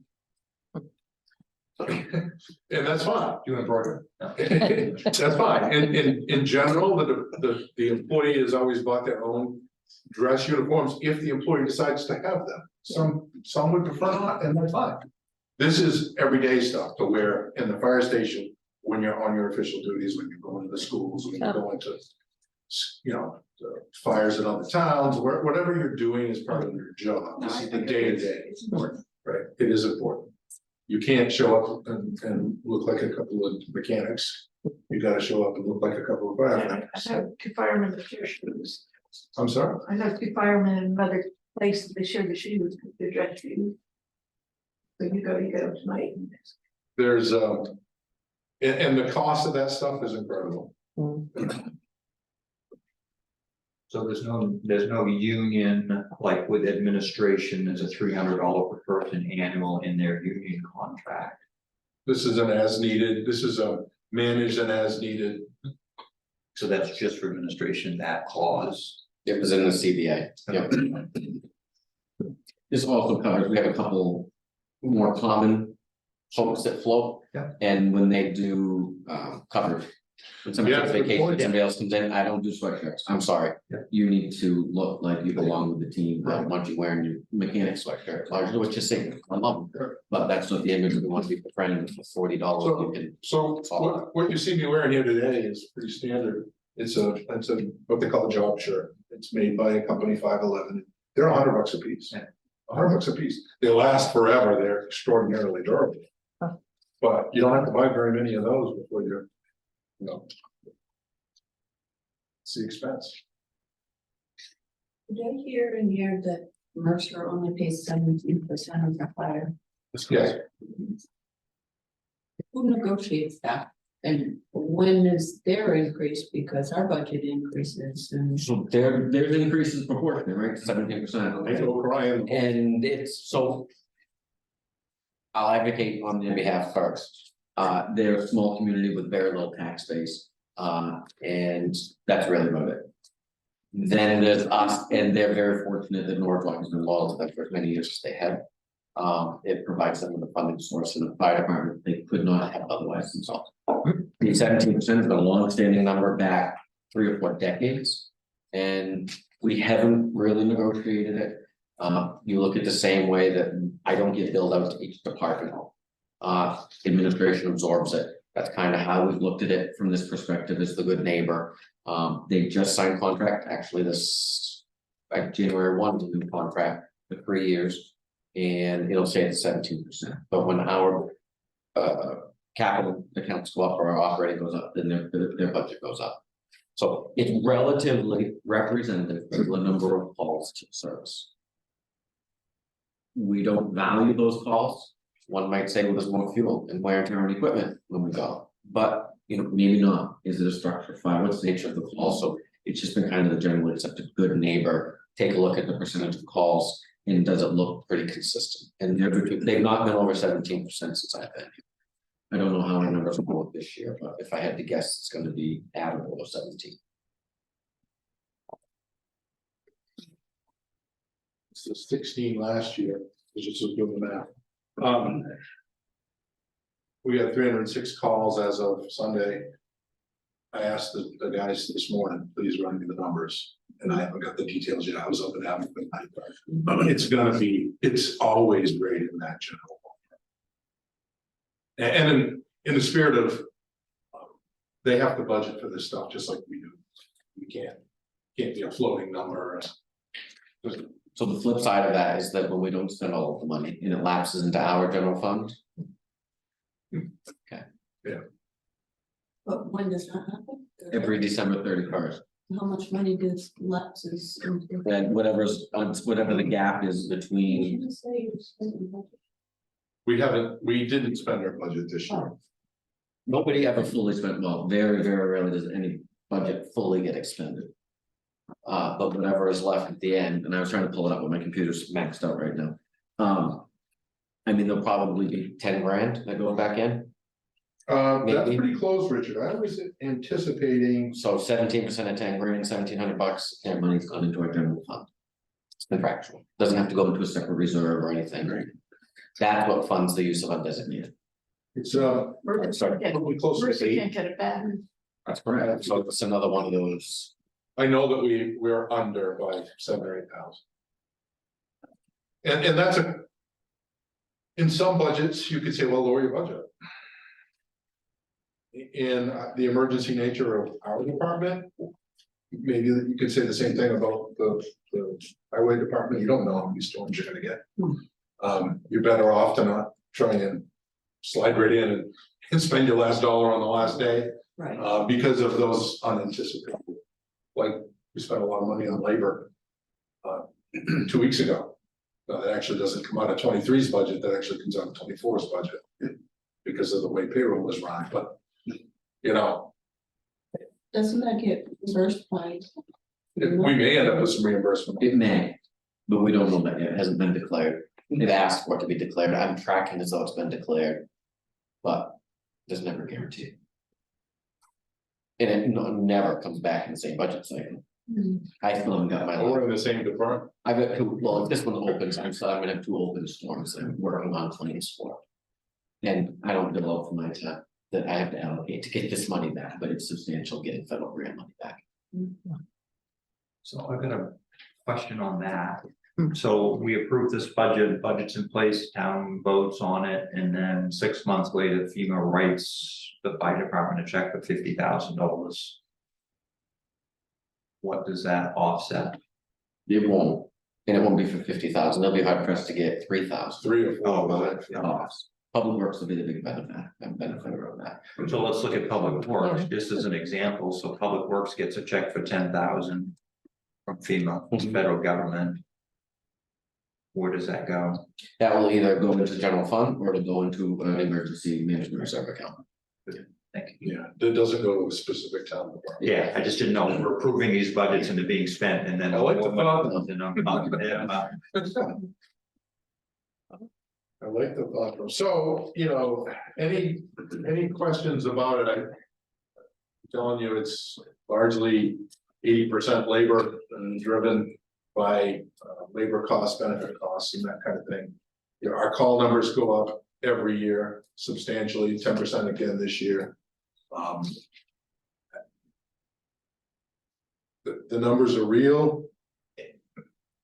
Is there places to make cuts? Sure. I mean, you can chop up postage stamp somewhere if you want to, and we'd make it work, but, if there were any opportunities there, I grabbed it. I grabbed them. So have we made any headway? Years ago, we talked about trying to chase insurance companies for reimbursement for time and materials that we use on crash scenes or a house fire, somebody getting reimbursed insurance for that. Are we gaining any ground, or maybe with a part-time administrator, we may be able to? Well, we may be able to, when we have somebody who's able to focus some time on it. Sure. I'll tell you where we got stuck. We got stuck where our legal representation said that, you know, we couldn't do it unless we had an ordinance. And then your fire department administration said, well, we don't want an ordinance that charges Becky Ketchum the same as Joe Blow from Millinocket, I remember that. right? Because it's not right, she pays taxes, and Joe Blow doesn't. And the legal people craft all over that, to be honest with you, so we sort of backed away. It's like, if you can't exclude John Lynch. You know, if John gets in an accident way up tonight, he shouldn't get a bill, Oh, exactly. right? Yeah. But, you know, this is US Route 2 and 201A and 8 and all these roads. There's a lot of trucking going on, a lot of out-of-state interest, a lot of opportunity for what you're saying. Right. And to be honest with you, a lot of area towns have just either not asked their lawyers or ignored their advice, or didn't get the same advice as we did. A lot of towns are doing it. Yeah. And we could, especially could, if you don't try to enforce it. Right. Send them a bill and hope they pay. Sure. Till word gets out.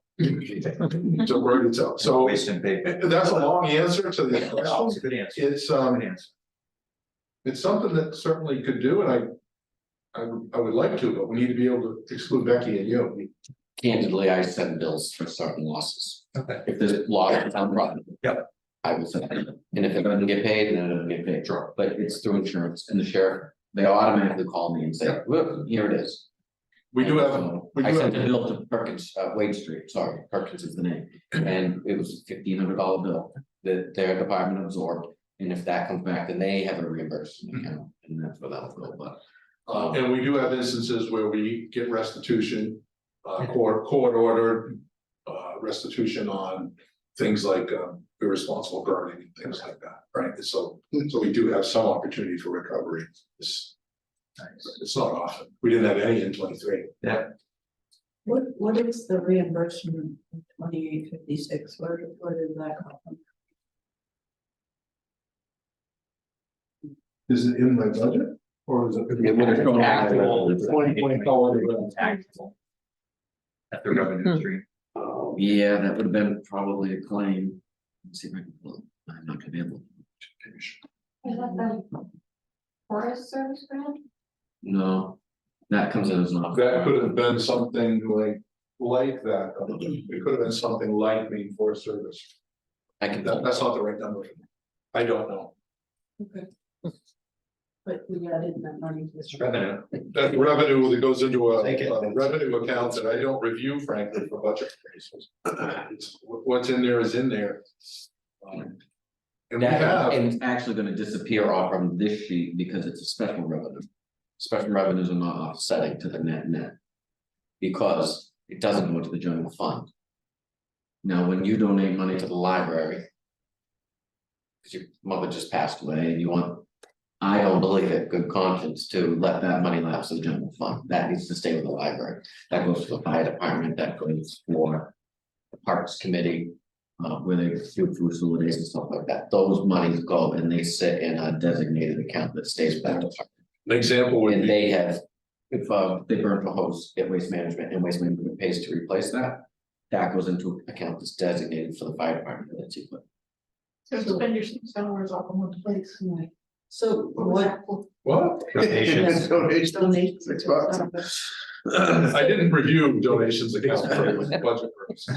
So do you have to pull that 2856 into the budget to be able to spend it, or? No, we can, That's, That's categorized under its own. revenue. Yep, and there's a grant article in town meeting that says you can expend money for which it was intended to be. Yeah, I just didn't know how that line would move into the budget.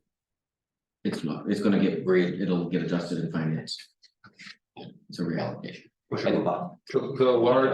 The large percentage of our revenue, special revenue account or donations account is Alice Emery bequest. That's the large lion's share of it. And it's in there and it will be used at some point in 2024, likely to purchase a side by side. You used it for Jaws of Life. Jaws of Life was actually given to us by Stephen and Tabitha King, 100%. So what, didn't you do some big purchase with Alex? That was the original intention, Okay, and then it but went. they were able to secure a grant target for that, so. That's what we thought it would get Yeah. used for, because it was the biggest need and the highest thing on our priority list at the time. Then we got a King grant and that changed. With the, since then, the rail trail has come in. You know, we've got a 20-year-old regular four-wheeler, you know. And a side-by-side is more appropriate use of that money and is a need, and we'll be pursuing that in 24. But it won't be a budget item and it won't be a capital reserve item. It'll be a thank you very much. Alice Emery and family, because that's what we do. I'm gonna make a motion that we approve fire department budget article 12. On the budget side, $318,426.00. I'm second. First, Second. All in favor? discussion. Oh, Sorry, no, there's. any discussion, before, so you get first and a second, then ask if there's any discussion, and then we vote on it. Okay. No discussion. And all in favor? All opposed?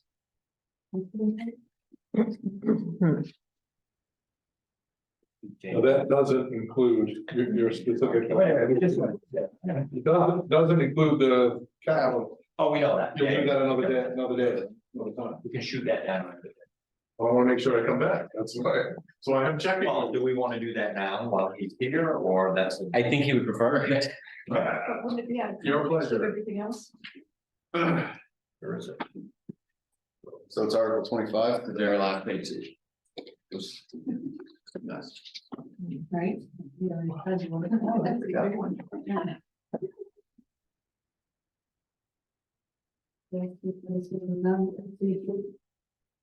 So can we make a motion on that individual line item, or do we have to make a motion on the whole?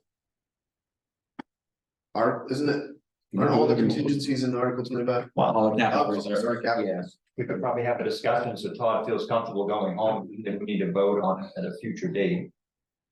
As long as we are in some type of a consensus, maybe.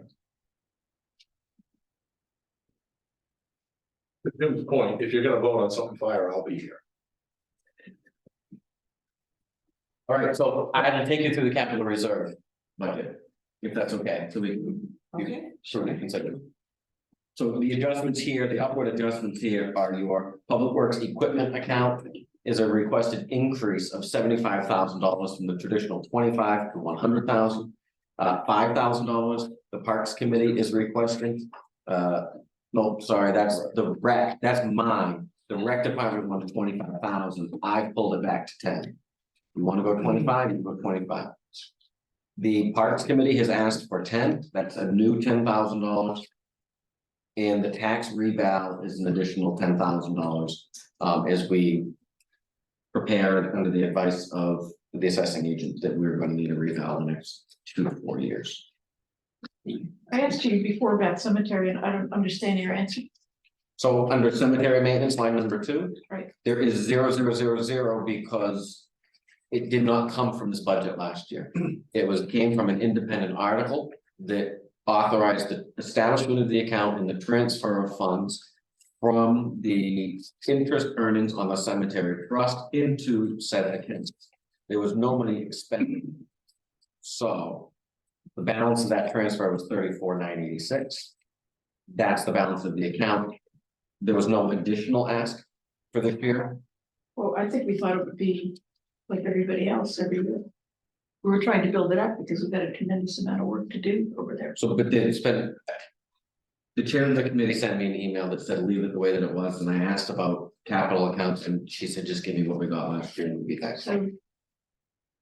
I can't speak beyond that. That was, I had pretty that's limited one communication. person to be- She asked me to spend a few $100s at the last minute to get it in the last year's budget. To have some stuff on hand for next year, but it wasn't my understanding that we needed anything beyond 35,000 or something. I think if we went back and looked at minutes of our meeting, we get disgusted about building that up every year because we've got. Oh, I can't speak to that, and I candidly would ask if that's gonna be a point of contention that we would table this item so that we can invite the chair of the cemetery committee who speaks on behalf of the cemetery committee. I did not receive a request from the cemetery committee for any additional. Said just leave it the way that it is, we'll be hard pressed to get I think it you done. understand. And we've issued an RFP Well, and we we haven't have- got anything back. Two members of cemetery, It's not a standing of the committee. so now we have to wait until, Yeah, I mean, I can't, I'm not gonna submit a request, for a department that has not spent a dime on any improvements. well, it's because, We're sitting here shaving dollars off of people's wages and benefits in the course of this discussion. And what do we think? We need $5,000 or $10,000 to clean a couple stones, so far we haven't shaved anything. but that seems to be the going rate for this evening, so. I'm just, if you want $5,000 and the budget committee can make a recommendation of $5,000 I'll be added. Kathy and we'll do it next year. But it's 11 cemeteries in pretty terrible condition. But she also doesn't have a pool of contractors, like I reached out to 6 or 8 Yeah, but contractors some that- and I can't get a response. Except for the friendly ones that say, don't do this and don't do that. Yeah, no, we're gonna have to fly them in from somewhere. So I candidly, if we're here again next year and that's not 34,986 plus interest, I'd be surprised. I really would be. I don't think we're gonna spend that money this year. Okay. It's that bad with contractors.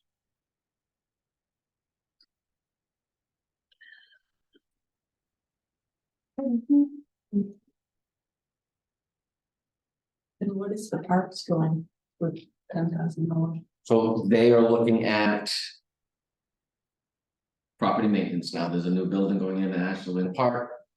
There are trails that are going in there. There are docks, there are floating docks, there are launches. There's all sorts of stuff that now they've been loaded onto their plate in the last 2 years. And they have no savings account to be able to replace it down the line. And the gifts that come in the form of TIF grants or outside funding, it's not limited, or it's not unlimited. And they have a list that they've submitted of projects that they would like to see done, and one of them, aside from this, is a standalone item. But in full transparency, a gazebo or a replacement to a gazebo. But. They've got all of this additional existing stuff that they've got.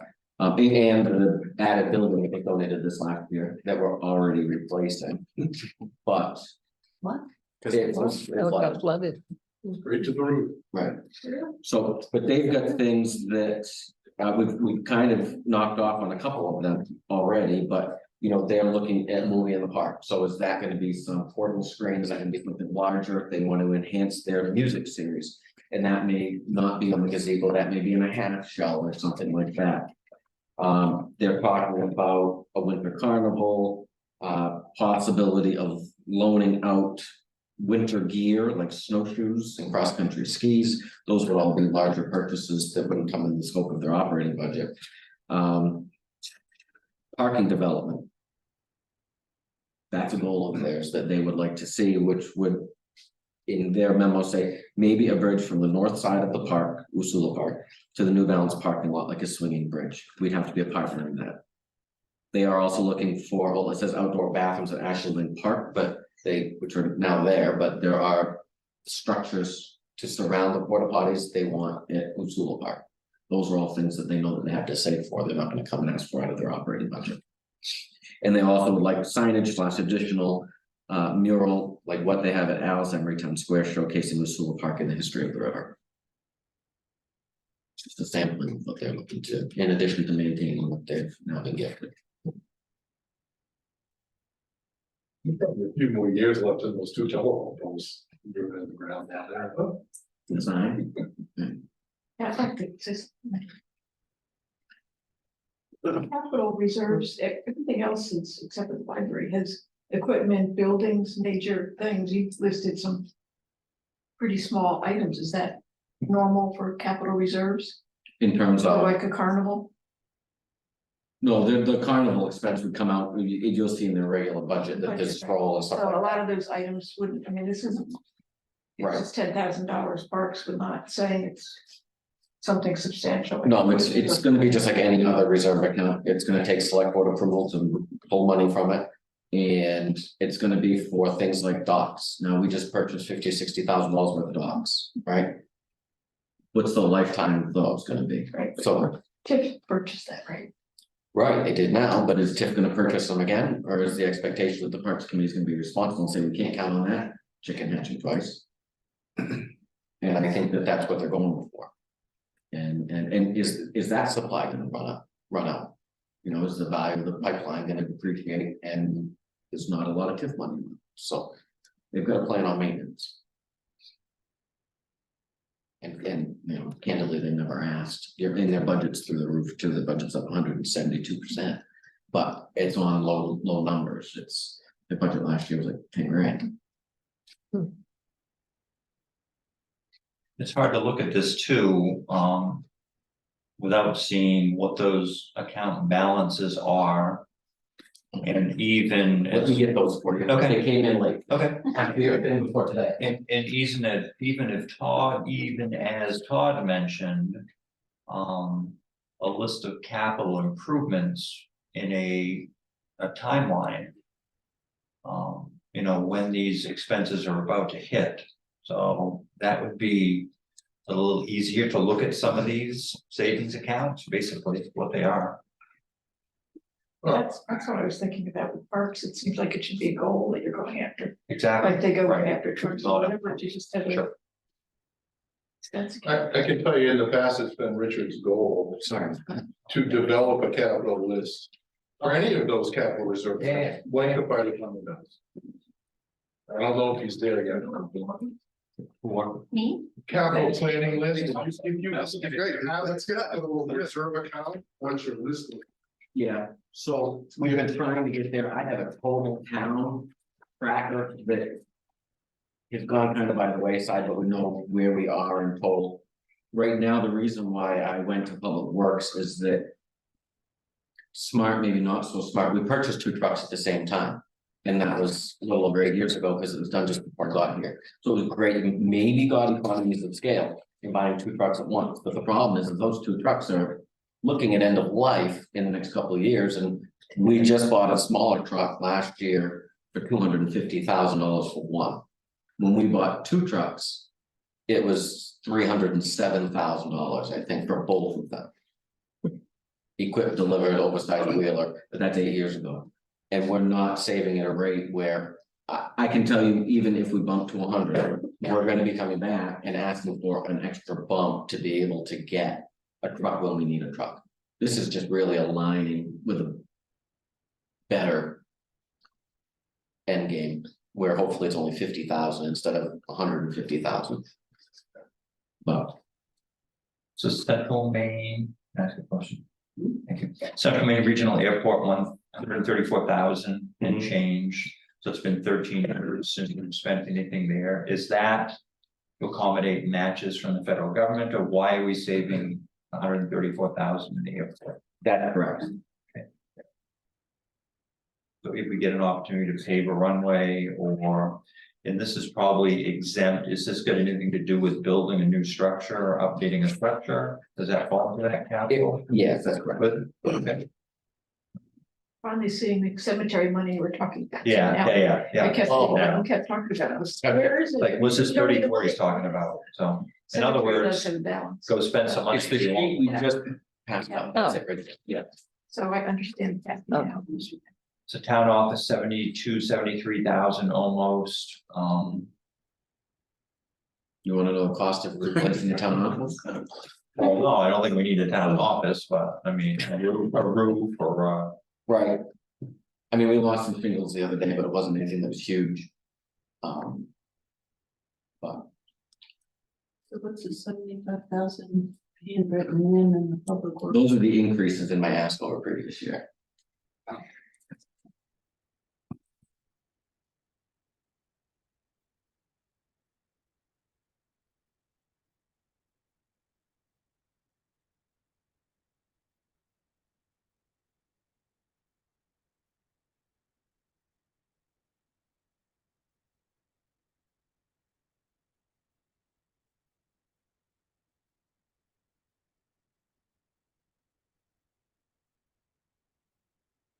It's still not enough to do below Hill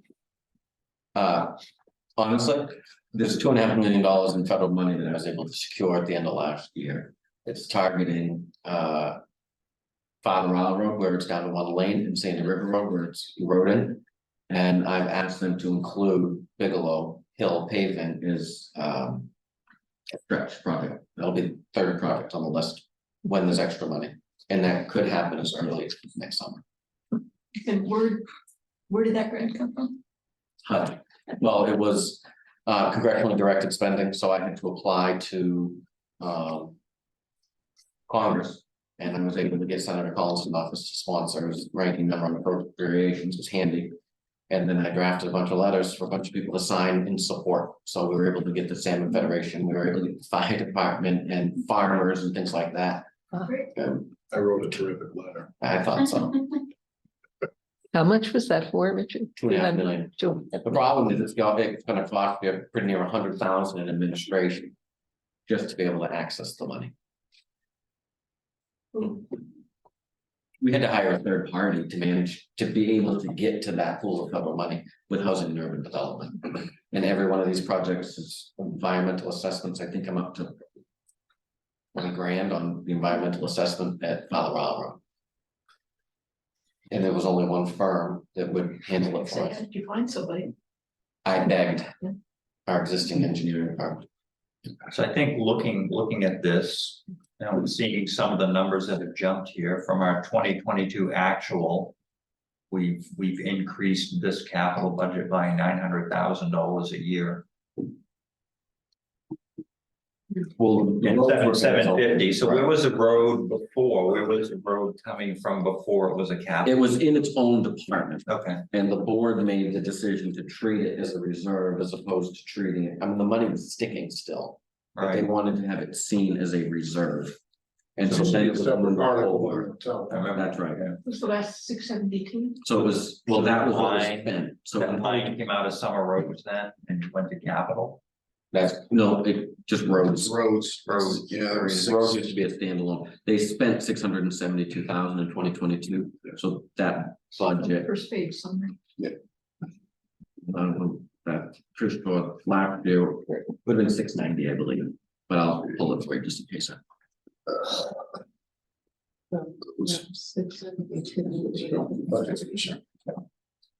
But because it's an old department, I didn't include it. Yeah, those are just shocking numbers, that's all. Yeah. And the road committee was the one that was, Oh, I scared. remember. And it was about that, it's not about this is how much we're gonna spend, it's about long-term maintenance plan for the town. This is to remove the speed bump. No, that's done for free if it ever is accepted.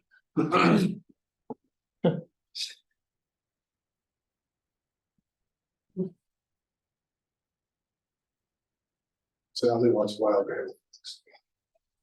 What if they don't? Sally does not want Wilder Hill fix, she wants it back to the dirt. Right. Yeah, you don't want that 800 feet to be all the way to your house, do you? Pardon? That first 800 feet, you don't want it to be like that all the way to your house. I'd love it that way.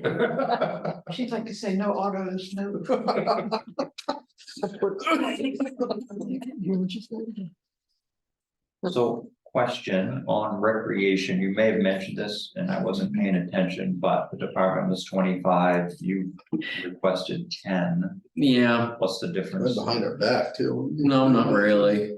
The discussion that we had was that there have been a lot of investments made into the rec fields. And trying to be cognizant of parks and rec and all of that balance. We could do it, but it's just another 10 that you go. And candidly, if there's something that's cohesive. They'll get support for it, I believe, but, you know, there's a lot of stuff that we're still experimenting with, like. Lighting at the ball fields, we'll get into a little later, but, you know, that's a vision for a lot of folks, they want to have that field lit. And so we're gonna try it, hopefully, next year, for a month. And there was also some, we were looking at the buggy and, I mean, there's some stuff that I think presumably we could pull money from somewhere else, or we could go to TIF or, but. I think in the same sense, being proactive about future expansion by future, you know.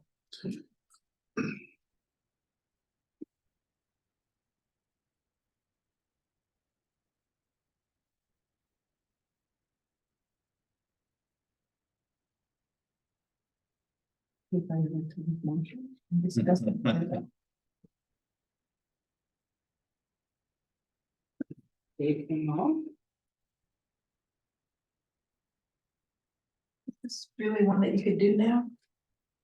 Be untouchable later, What's that? capital reserves. There's nothing we could really do to it. One. I mean, there's no reason not to settle it. One. I was asking you.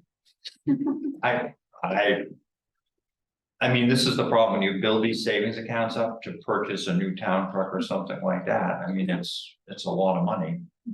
You know, if we can afford to do it and you don't have the money in savings, you maybe visit TIF, or you maybe use an undesignated account, or you find some cash somewhere and you buy something.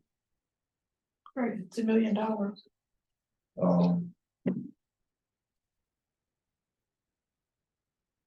I just, you know, I know the department heads and the town manager work hard on this, but I don't want to rubber stamp the whole thing. It's huge, it's massive, so.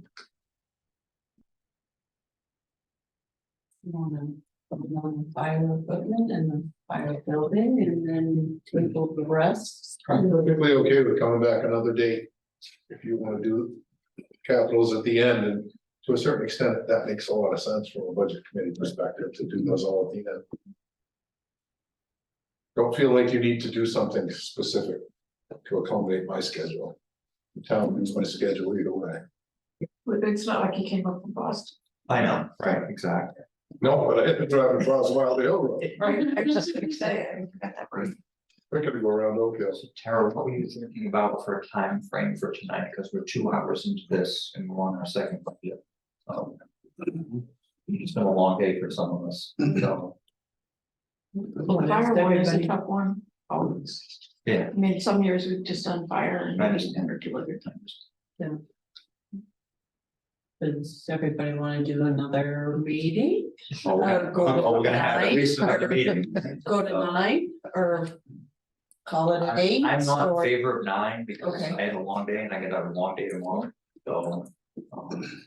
I don't mind another few minutes to try to clean up some of this, but 8:15. Yeah. Is that best you Yeah. got? no, that'd be pretty close. Mhm. The other thing is, we probably should spend some time deciding when we can all get together and when that fits into your schedule so that we can meet again. So table it and discuss when our next meeting is. So for now, we're gonna hold this so that. we Right. can go on. On capital, Is that consensus? that works.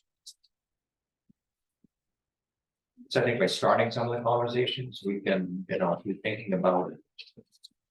Before our next meeting, where we're gonna go with something. Yeah, we had a good review on some of. Yeah. Some of the thinking for this surprises.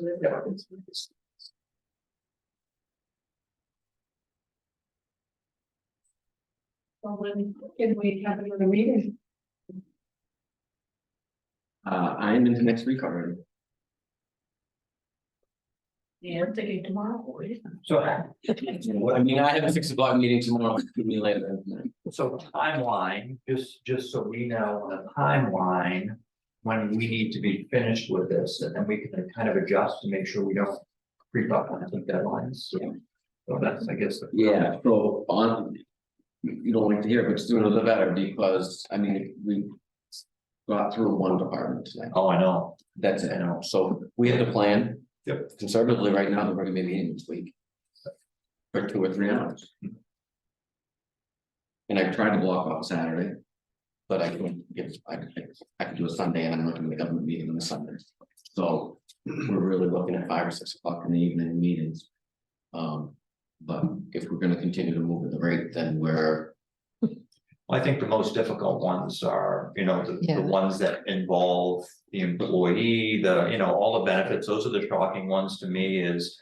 Fire administration, public works, those are the we three. haven't hit public works and. Oh, yeah. $750,000. Yeah, exactly. But also a lot of our questions too about employees. I've already answered, That we yeah, covered there. so those will move forward fairly The quickly. other thing is, are you the only one that would hear Jonathan's, John's gonna go away too?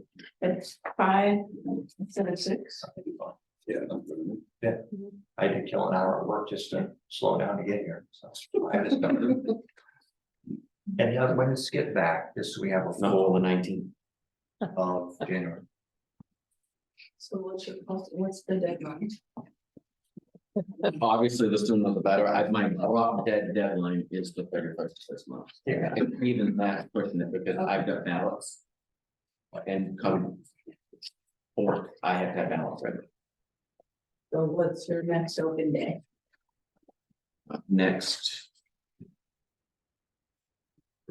Next week, less Thursday and Friday, Next Thursday or less Thursday and Friday. So Monday, Tuesday, Wednesday. Monday, Tuesday, Wednesday. I'm only here Monday and Tuesday. I should hold it up. You're only here or you're not? Yeah, I gotta go to court and leave it on the 10th, come back on the 14th. So. So the 8th and 9th is what we're talking. Mhm. So we could do back to That's back. how we wanted. Either is. Want to pencil it for both? Yeah, well, if we think I can can, do- if I can do either of those, I think, Yeah. I don't think I have anything. 9 to 10. Oh, I mean, pencil it, I have the 8th and 9th. oh, 8th and 9th. Right, Monday, Tuesday, John's away the 10th. as well. Oh, right, I'm sorry. John's thinking the same thing I am. So the 8th is Monday and then the 9th. Sally, does that work for you? The 8th and the 9th? next Monday, Tuesday, Tuesday, I think so, but I would have to look at the calendar. It is 5, 6. I can't do 5 on Monday, but I can do 5 on Tuesday. six on Can we Monday, do 6? and then see if we need to be here at 5 on Tuesday.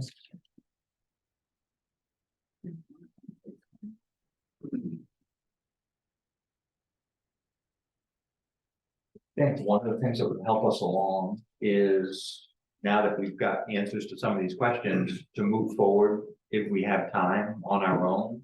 And just circle of things that we may have questions or may be problematic on these other budgets. Well, I look at it like an hour before I get here. That's It's been a busy month, so anyway, that might expedite Monday, and maybe we get through a lot of these on Monday. So Monday, the 8th at 6, Six. Oh, okay. As far as I know. okay, and Tuesday at 5? Yeah, Thank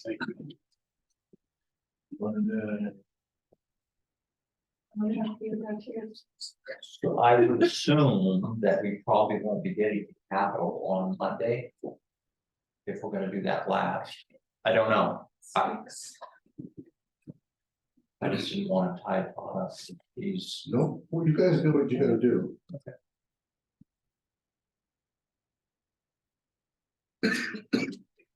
It's their big, it's a storm on Sunday. Oh, really? What is it? They're a big storm. Storm? I thought it was gonna be tomorrow, just to get something happening. Yeah. Or material. Back. Those are at the front. So we're not done that. Really does happen because. Are we done? why not? What are we gonna jump into for the next couple of minutes? Not Get elected officers done. Make a couple of softball ones just to set the tone. Yeah. General assistance? There's not much you can do with some of these, so Yeah. you have time, Richard. I'm here all night. No, don't say that. I'm only got too long to be tonight and tomorrow, so. I'd rather do it today than Monday, Tuesday. Yeah. You could probably do general assistance for 5 years, but I mean, elected officials, zero change over last year. That's the next one after that, and then number 8.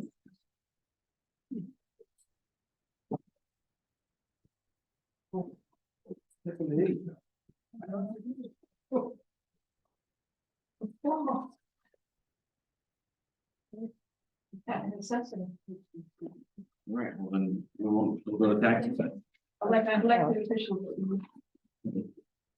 What number is that? Number 8 and then. Oh, the okay. cookies.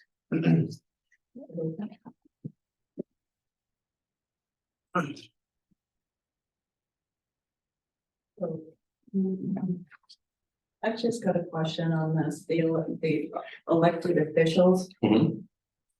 Why is some increase and some don't increase if everything else is increased? Why are they not increasing the select board and tax assessor? What is the question? So the select board members have never wanted to put anything out there about themselves. They believe that if it was something that the public wanted, the public would come and do that. The tax assessors, not to minimize what they do, but they get paid $500 a year for probably 4 or 5 meetings. Unless stuff really hits the fan. Ballot clerks, that just floats with the market, and the planning board members get $500 a year for probably 6 or 7 meetings. generally. You were down 1 member this year. No, it just didn't post because one refuses to provide us with payroll information, so it's paying as a contractor. We're legally obligated to pay that out. We're looking for a motion on that? Make a motion to pass Article 8. Yeah. That's second one. Discussion. Make a motion. We got a motion in a second. I got it. Yeah. You got it? 100. We get a second? Yes. Okay. And then discussion. Discussion? I couldn't hear what. Article 8, Elected officials. Elected officials didn't change at all, there's no I was increase. just looking at it, so the one we did as is. Number 8. That- Number 8, yeah. Okay. so all in favor? All in favor? That's everybody.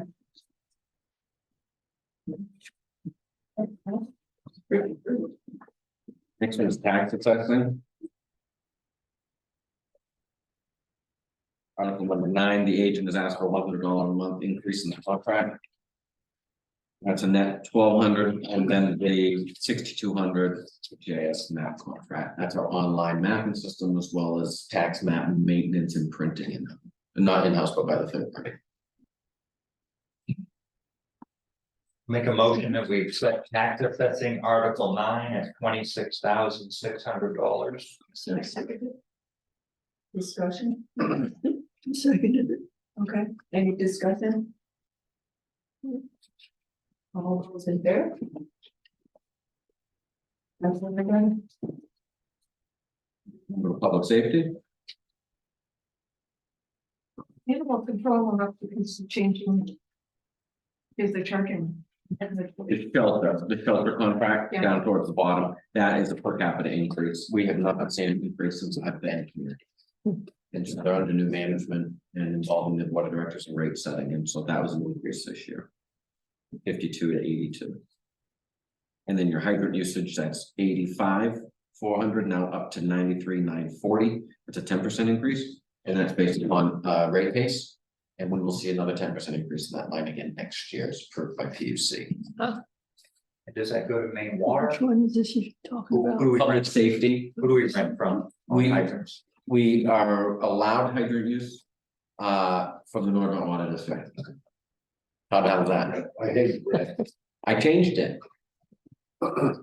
It's unlimited public access to fire protection water.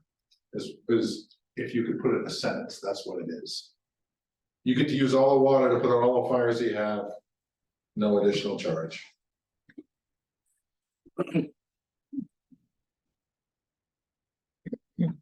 So those are the two changes versus last year, those two lines, shelter contract and hydrant usage. Streetlights, every year it's the same? Ballpark, it's really hard telling, not knowing if the state's on a roll repairing the bridge lights, that sends our bill up. Things like that, it's, Like when It's they just work, maintenance, it's not that you're getting new lights. no, this is our monthly bill for it's just that. street lights. That pays our monthly bills. Yeah, they're doing a good job with the bridge. Well, but I've got another big one, plus December's a big month for us, we haven't paid that check. Can I make a motion to move Article 11? And the 131,010. Second, Discussion. You could argue that 90,000, 17% should be paid by something. Put that in. it's a long hose, Going to Mercer. All the fire, water that gets put on fires out there comes from the Norridgewock Water District. Almost all of it. we'll let you discuss that the next I'm time. just reminding the guy who's negotiating the next contract, look at it, making notes over there. Do you need a motion on revenue as well, or no, I forgot that? No, we can just accept revenues as a total overall, if that's okay. Always can use some negotiating points for the next year. Did we vote on that? No, discussion, any discussion? No? All those in favor? That's it. Approved.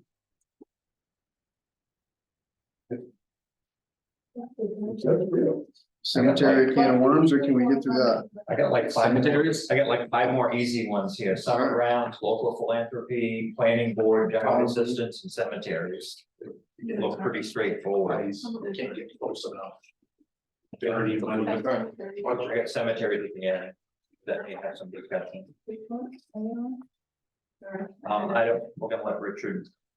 I think, Okay, which one do you wanna go next? Summer grounds is really easy, right? well, wait, let's keep it in the order, you're gonna make everybody lose their papers. General assistance. All right, perfect. Article 10, Jeff. Article 10.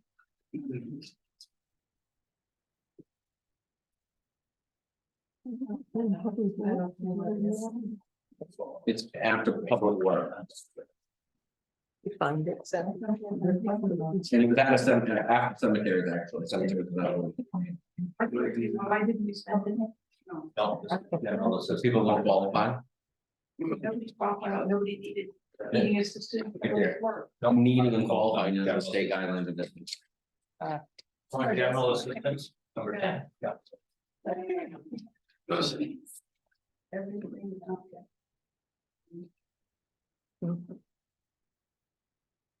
Yeah. And so when their budget is used at the end of the year, what happens to this? It lapses for the general fund.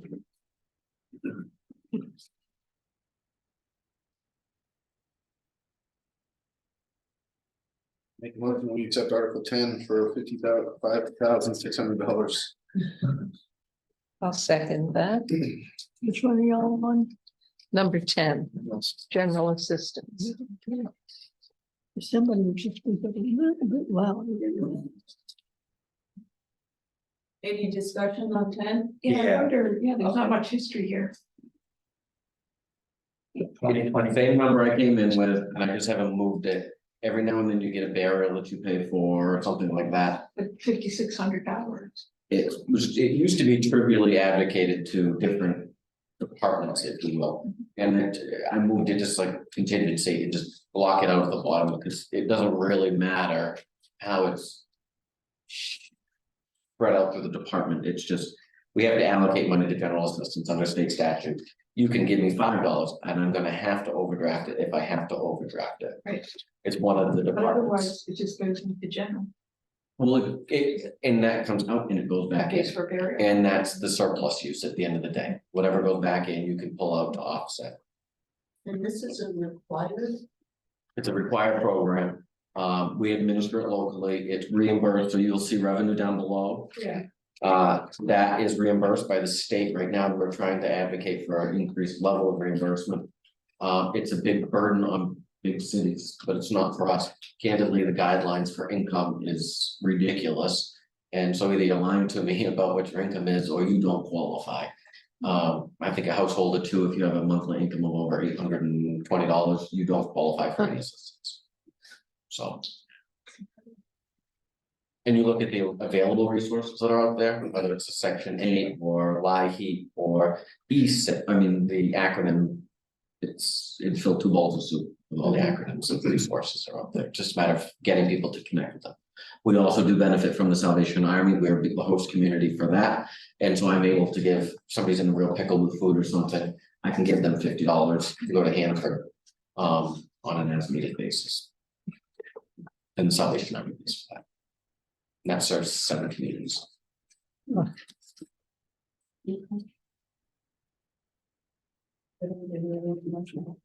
we got a 1 and a 2, I think, don't we? Okay, No, not yet. Yes, Yes. Yeah. okay. All those in favor? All those opposed? We're talking about general assistance. Yes. Yes. What was? One of them, okay.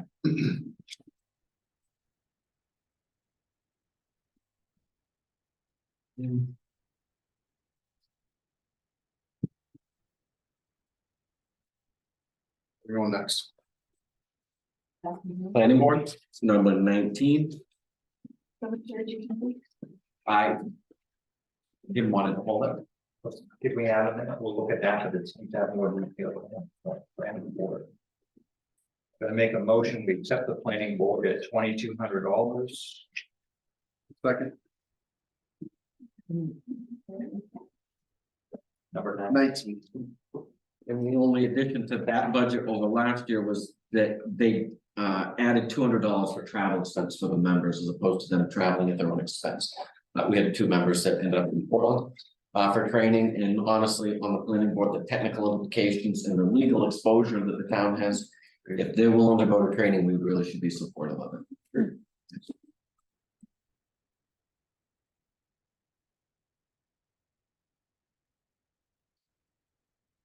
Professional services, if you have to have somebody come in and explain something. That's like an ordinance development, or if they want to review, you can bring in somebody like KV Cog and they'll help you with the technical review. Typically,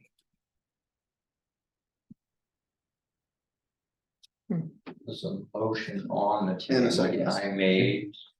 I didn't hear a second. I second. Oh, you did, okay, Sean's got a second. Yeah, discussion? All those in favor?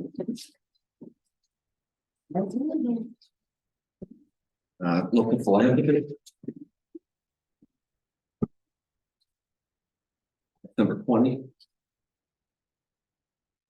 I thought those were good changes the other day, she was here the whole time and doesn't hear.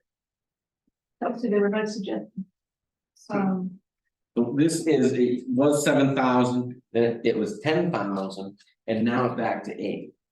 Wow. Okay, so there are things missing that are now moved to other budgets. We pay dues to the Chamber of Commerce. Those Chamber of Commerce will appear in unclassified now, is more fitting setting for them. We pulled out cemetery flags, grave flags, those are now in cemeteries. We pulled out downtown flags and Memorial Day, if you will, which is downtown flag, that kind of expense. That's now in parks. And I feel like I'm missing something, but maybe not. But so those have now been pulled. So when we went and recommended the increase to $10,000 on local philanthropy, when those other funded programs were moved to other departments, the money was moved with them. So now it came back down to 8. And it seems to appear in both places now, for some of these. The actual cost, you can put it in the budget. Excuse me. Thought I saw it For 2023. for 20. Sorry, the ones down to the end are included in 2022 actual to show the real cost of the department in that year. But I think the 2023 got moved, I think 238 for the downtown flag is in the parks budget. Yes, because that would have showed you your increase over last year for the sake of data collection. That's why it shows as a 2023 spend. Because when I was gonna look at calculating in the spreadsheet, increase this year versus last year, it needs to be over. But when you total everything, it's in it twice, then it's in once. For philanthropy, unless you took it out. It's in both places. It appears actual. Under social services and actual under parks. That shouldn't impact anything. But I'll Well, fix the it. one on, if the 1,090 for his main Chamberlain, So the 7,000 totals up right to under 23 I didn't actual. want it. Right, so that's where it came out of here. It actually came out of local philanthropy in 2023. And so like when you move the Chamber of Commerce over, I'm pretty sure the 1090 is over and unclassified, so that you're able to look at the unclassified account and say, we paid 1090 to the Chamber of Commerce last year, you're gonna pay 1090 this year. Kind of a thing. It shows it in both places, so yes, the net is gonna be thrown off by this couple $1,000 on the cover sheet, but it shouldn't mess your ups and downs or raw budget number at the end of the day. But I'll make a note just to double check and make sure that those aren't tied to anything else. So we've got the organization requests here. No town manager, no selectmen, have they not looked at this yet? Oh, we did right at the bottom. Just the general, so you're going up to 8,000 That's correct. and there isn't 8,000 requested. No, not yet. Okay, all right. No, we know that there are folks that will come in later in the game. It's timing and it kind of is what it is. And depending upon the need, I know one of the things that they're looking at right now is enhancing the relationship with the Winslow community cover. And so there's, you know, a nominal ask and so things like that. So will we, as a group, will we be able to look at this again when those are complete? They will not be complete until the budget's approved. Votes approved. The select board established a new process to review, Mhm. request information from people that are asking for funding and be able to review them and their impact by answering questions, disclosing financials. I'm trying to remove that process from, Gotcha. not from the public light, but from whole public participation, because then it really becomes about the target of the organization as opposed to general. revenue. It's something that concerns me with. I guess that's about- But on that kind of that behavioral thing, I thought we were gonna have them come do a presentation and tell us about the organization, and then the other night it just, I mean, did you get a financial thing for Hospice of Somerset or Kennebec Behavioral? No, I did not receive any requests from them So this that- year. That goes that way this year, but going forward, anybody who's getting money, according to the sheet that I saw, there was a list of financial things you have to show to the board. They had to look at it and review it. It's policy, That did it's not happen. policy, it's guideline, right? It's set by the board and overruled by the board, and And there was also a deadline of December 8th. that was right. I submit that as a request But deadline. now you're saying they're keeping it open. And that will continue, well, we'll always take requests, and the timeliness of the request and responsiveness to requests Right. will also be considered. We have folks, candidly, the two organizations that the board voted to send additional money to the other day was wholly non-responsive to the request for more information from the town last year. However, the timing of it and the proposal was met with the reception from members of the board, and so the decision that they voted. It's just hard to say what the amount should be if you don't know how many are going to be added to it, particularly if you start talking the food cover, because you certainly hear a lot of talk about. Correct. And there is a community food access account that we have, you know, an individual that writes us a check every month. And that gets put into that account specifically designated for that. It's no other gentleman. I mean, it's a good person that said that at one point we were gonna spend like 100,000 for it, and now we're down to social services, something within 8,000. Right, well, and that's the wonder of going and finding an organization like the Winslow Cupboard that, you know, they're able to do it and diversify their funding base. They're serving, you know, 15 communities. I'm not personalizing it or going after any organization. Oh. I'm just saying that was a category that people were, Right. I don't know, I think. It was. I thought we had 100,000 that we were. That was approved to purchase real estate, yes, and then the real estate transaction fell through. And then there's the food trailer that comes through, and there's also like a pop-up pantry at the Baptist church. And the board has deemed it unnecessary to proceed with the establishment of a food pantry. So what happens to that $100,000 of money? That was from American Rescue Plan money, and that money stayed in that reserve account. It was a grant from the federal government. So it goes back. I mean, if COVID. it's not spent. That's correct. No, it's with the town. It's with the town with not required guidelines anymore. The board in its current composition has continued to agree that that money has a purpose. And that purpose behind it should be related to the initial grant being public safety, outdoors activity and whatnot. But wasn't it voted on by the people in the town? Wasn't it a ballot item? To use it to purchase real estate for a food pantry? Yeah, it was, but it was to authorize the purchase. And we did not end up closing on the purchase because there were too many issues with the deal. But no, so that money then reverted back. Those monies were all written off as lost revenue initially. When we received those funds, the cleanest way for me to do it, because I could do it with a blanket, was to write it off as lost revenue. And so that's what we did, and the select board has agreed to keep the funds in the rescue plan account for targeted uses that support emergency management, public safety. People like me going to a future selectmen's meeting and arguing for a piece of that pie. Well, I'm gonna say, why don't, if we've got this extra money, why don't we give it, instead of charging 50,000 for a gazebo, why don't we just take some of that money, that's outdoor Yeah. spaces?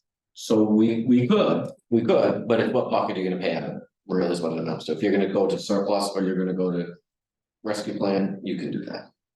But the people never get to vote again. On a rescue plan expense, the rescue plan expense goes to public hearing, and then it's the select board's decision. We're getting okay, but yes. Well, not really, because we're talking about. Yeah, Well, we have to do it though, because we're deciding the amount. sure. So if you're gonna Life Flight, do the, yeah, Life Flight Foundation, what is that? They are the nonprofit wing of Lifeline of Maine. at the I didn't airport. know there was. Can I set myself aside for a minute? Sure. It seemed very racketish to me. Yeah. Because they come to us as an airport sponsor, and then they ask for us to pay for different things. Right. And I'm a firm believer that those that have health insurance would pay for it, and those that don't get paid as well. I don't know, there are people that are very passionate about it, but candidly, I think the taxpayers of the town of Norridgewock, by supporting the airport, Right. provide enough. So the concern that I have with this budget, we've got some organization requests. I've got a bigger concern about organization requests on this.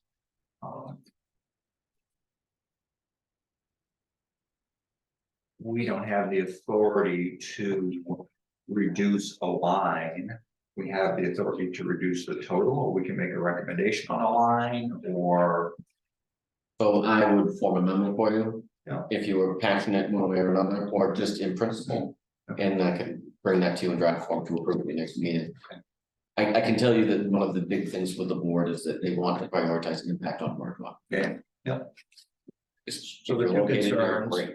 Two concerns I have are the 81950 that we haven't seen in the past for an organization that's a insurance-based, very expensive. Organization, so I've got an issue with the 81950.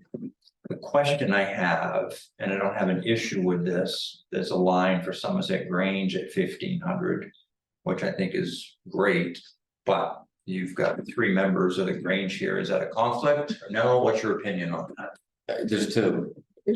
I'm Two not, I'm not a member. Oh, yeah, no, I'm Two just names asking. on the bottom, right? Why are you saying? What's that? Free? Oh. Yeah, No, you can advocate for your own organization, but if I think other names on the letter of request, then. Maybe it wouldn't be a name that's full. If that's a decision for the board to make. I understand, that's why I wonder, the board hasn't addressed any of these issues yet, and we're already looking at this budget, so that's just a concern, whether there's a conflict. Sportsman. The first selectman, for the 2023 actual, I believe, made the motion to give them the money. And Wasn't. I have to go back and look. So these are requests here. This is why you don't want to go line to line. I understand, But I understand that, I just wanted to be clear. Right. It's a candid understanding of conflict, and so I appreciate you bringing it up, Yeah. but. To be a member of an organization or to be the signature on a letter of request, I think are two different things. Okay. But to make the motion to give it to, As a member of an organization. Right. I think there's a difference there in terms of the level of. Unless every member of the organization was sent on behalf of the members of the organization, I think there's gonna be. If the president of the snowmobile club or the Sportsman Association was sitting on the board and they had submitted a letter requesting. Right. That it would be prudent for that individual to step aside, whoever the signatory seems, it would be. Unless you lose a quorum, and then obviously it's gonna be a. So in this situation, I'm assuming, I don't know the answer to this question, is that the head of the Somerset Grange directed someone to draft this letter for them. I'm not sure who signed it, but. Yeah, I find it difficult to vote on this, I guess, if the select board hasn't even looked at it and decided if they're gonna spend this money. They approved up to 8,000 for whatever requests come in, but we don't know which requests those are gonna be. And that's not gonna be until April. They'll begin their process, that's when they began their process last year, was in April after town meeting and the funds were approved. now you're looking at individual organizations again, Right, and we can't decide it tonight, so. It's been a fundamental shift, Jim, over the last 5 years. You were, you remember this, right? The fundamental shift is approving a certain amount of dollars that the select board can appropriate to. For the purposes of philanthropy, through a process that they deem advisable. And how many dollars do you want to spend? I think Becky's right, putting all the individual names in there just makes it really difficult. And the other thing to me is that everybody got that letter about by December 8th and you do it. And then now this is out there and you just start saying, calling people up and saying, hey. only people that have submitted in the past, or that are local organizations, get the letter. Right. So like somebody like Lightfoot, I mean, they didn't just appear this year, but they continue to submit. But if they got the letter and they didn't respond. Cause I remember this last year at the end, we were asking people. Well, they actually submitted the information that was responsive to the request, right? County Behavioral Health, they just submitted a request for $100 and that was it. Same with me. I remember them specifically because they were gonna come in and give a presentation. Right. But no, and 600. so not to get into the weeds, but the Grange Art signed it, but on behalf of the offices of the Grange. So that's Jim's and Dave Becky. So I think, I mean, we can argue that point at some point in the future, whether that's a conflict of interest or not, when the selectmen sit down to review this and where they're gonna grant this money. I think that's more of an appropriate place to have that discussion. I just, and Todd makes good sense. But we see these numbers in here on the requests that have come in. And I think to Becky's point, you know. If a letter is sent out with a deadline, get your letter to me by this date, and you've only got $3,000 worth of requests by that date. Why are we now approving or looking at spending $8,000 for that? And that's, I guess that's what I have a concern on. You're recruiting people. You know, we all have a timeline. Yeah. Similar to TIF grants or similar to other deadline or ARPA funds or any of those things. So I don't know if we want to maybe put this aside and have continuing conversation with Monday about it, or I agree that, you know, these organizations that have applied for this should probably be here when the Board of Selectmen have this discussion. And then if they have public comment, they can make public comment at that point. Yeah, with a deadline in place, if you only got $4,000 or $5,000 worth of requests, why are we going out with a budget that's this much over? Why are we going out and trying to solicit people Well, it sounds reasonable to put in a request? to stick with the deadline. But being one of the Grange members, What, Sally? What are you saying? it would be reasonable to stick with the deadline. Yeah. If everybody else did. And just go with that and not leave it open for. And I just, remember last year, we were Maybe something recruiting people to do it, I just didn't think fair. After the fact. That's not a budget thing, that's. So are we looking to reduce this by a certain number, or what would be the conclusion to this? I guess I don't understand where we're going here. We only had requests.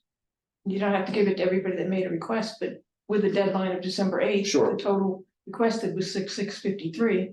So why are we then, we know we're not gonna we don't have to give more than 6,653 because people didn't respond. Okay. So why did we raise it to 8,000? And you don't have to, I don't know what you do. So that was my point. Yeah, that's fine. I just, you want to make a motion for that, or? I mean, it's the way it is with grants, with anything, you have a cutoff. Sure. I'll advocate only for one reason, and that's because I can see one on here that we will hear from Somerset Economic Development Corporation, who provides a huge service to potential, current and potential business folks in the community. They've been integral part of broadband expansion, and yet they haven't sent it. Chances are it's because they're used to fiscal year instead of a calendar year. I thought we kind of, again, we're talking about an individual thing, I thought we flip-flopped back and forth on them. Because what they give to Norridgewock, didn't we have one of And experience? that's the Chamber of Commerce. And that's why we're No, Scotty, this, SDDC, that we've given money to support broadband and things like that. Yeah, I'm not sure. I thought somehow TIF one I time there was. mean, I had a call with them, it's not the executive director this afternoon, so they're still done. All I'm saying is that it's just. I get that, but we'd have departments that didn't have budgets in front of you and they would get zero for next year if we're on hard deadlines. And this is charity. Different. Yeah. No, it's not really. It's charity and these people offer numbers too. And everybody's got timelines and a lot of these organizations are volunteer on. But not a department. A department is an entity of the town of Norridgewock. These are departments of the town of Norridgewock. These are. But they're all These are people volunteers that- trying to do. I Did understand. everybody here get a letter from you or did some? No, I honestly, a lot of these, if we don't give to them last year, I'm not sending to them this year. So somebody like Life Flight to Maine. We, I didn't send them a letter. Did we, Somerset? Economic Development? But I don't even, did the Grange even get a letter? Because we didn't give to them last year, so I wouldn't believe that they Yeah, did, that's hard, right, and so I wouldn't have sent it. but I think we should, I mean, if you're saying it's local and you wanna keep it local, you just made that. Right, but that's where you get, just because they send a letter doesn't mean Maybe that. they didn't want it last year and this year they need it. Anyway, So just to move this forward, I'm ready to make a motion, and that motion would be, I am recommending $6,000. Budget committee for local philanthropy, and the reason that I would make that motion is I'm not excited about the $819.50 for Life Flight Foundation, which would put you well under 6,000, and then if we have Somerset Economic Development that applies for that 100, that still puts us under that 6,000. And I guess the way that I'm looking at it is, if there's a deadline of this date to get your request in, and you don't get your request in normal life, you're not gonna get considered for the money. So I would suggest that maybe next year, these people do a better job of getting their request in. So that's my motion. I have some discussion. you need a second. I'll second that. Okay. And For discussion. I think we should keep Life Flight in there. I mean, they've done a lot of very good things for a lot of people. You need to get to medical facilities quickly and can't. Otherwise, I mean, they wouldn't be able to make it. The ambulances don't come to some of these out of the way places. And that's the only way that people will be able to get the help they need. And I don't know whether that would be in this town, but I do know in other out of the way places in the state, they've done quite a lot of good. And therefore I So don't see why we don't. the reason that I mentioned the $819 for Life Flight is this is Life Flight Foundation. And I don't know what they are. Life Flight is a private entity. They're insurance based. they've got a budget, they've got a CEO, they've got a corporate board. That pay, I'm assuming pay most of these bills through insurance carriers. This is Life Flight Foundation. Which I think is probably something different, but I don't know that. So I guess I we don't may need to know know more about what difference. Life Flight Foundation does. I could find out. Right, but Because I we've know never, people this is a first time consideration for them. I mean, They request every year. Oh, I mean, they're clearly automated and there's a formula that generated 819.5 is their gift request. right, but And it's we've never issued that. Right, so it's to support the community giving campaign. So that they can continue to answer the call for help for years to come, since 2006. My guess is it has something to do with covering the bills of the uninsured. That would be my guess. Well, so you mentioned the airport. That they have some relationship with the airport that we're funding at a pretty decent rate because they're not self-sufficient. So I don't know how much of that impacts.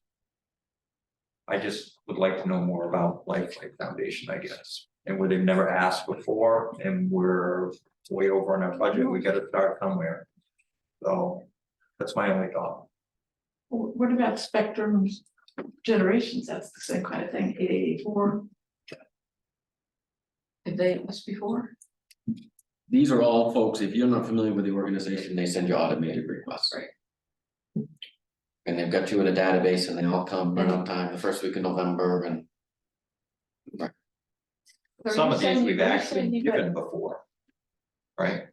Hmm. I mean, some of these we support annually, every year. That's correct. You've got some of these, though, that are asking, They continue to ask and we've continue continued to ask, we continue not to give. So we have a budget that's this much over, and we have an organization that's never asked before. Maybe a reduced fee, maybe maybe something. I don't know. Just so I'm clear, we're not funding this, right? These are basically, we're giving the select board up to $8,000 to do with as they please. Right. Exactly. It could be to an organization, not even on the list. Yeah, thank you. We're giving them 8,000, but we also put out there, you have till December 8th to apply. And only For sure. 8 letters And apparently. we've only got this money request. That, Letters. Absolutely. So why, it's like, so how are you gonna tell other people, hey, we extended it past December 8th? If you didn't apply December 8th, I mean, I think you really have to go back to But- everybody who didn't. But make that's it. up to the select board to, I mean, that's not That our was a letter from stipulation, me. right? That's a stipulation from. me, not even the board, it's from me to try to get requests and knowing that.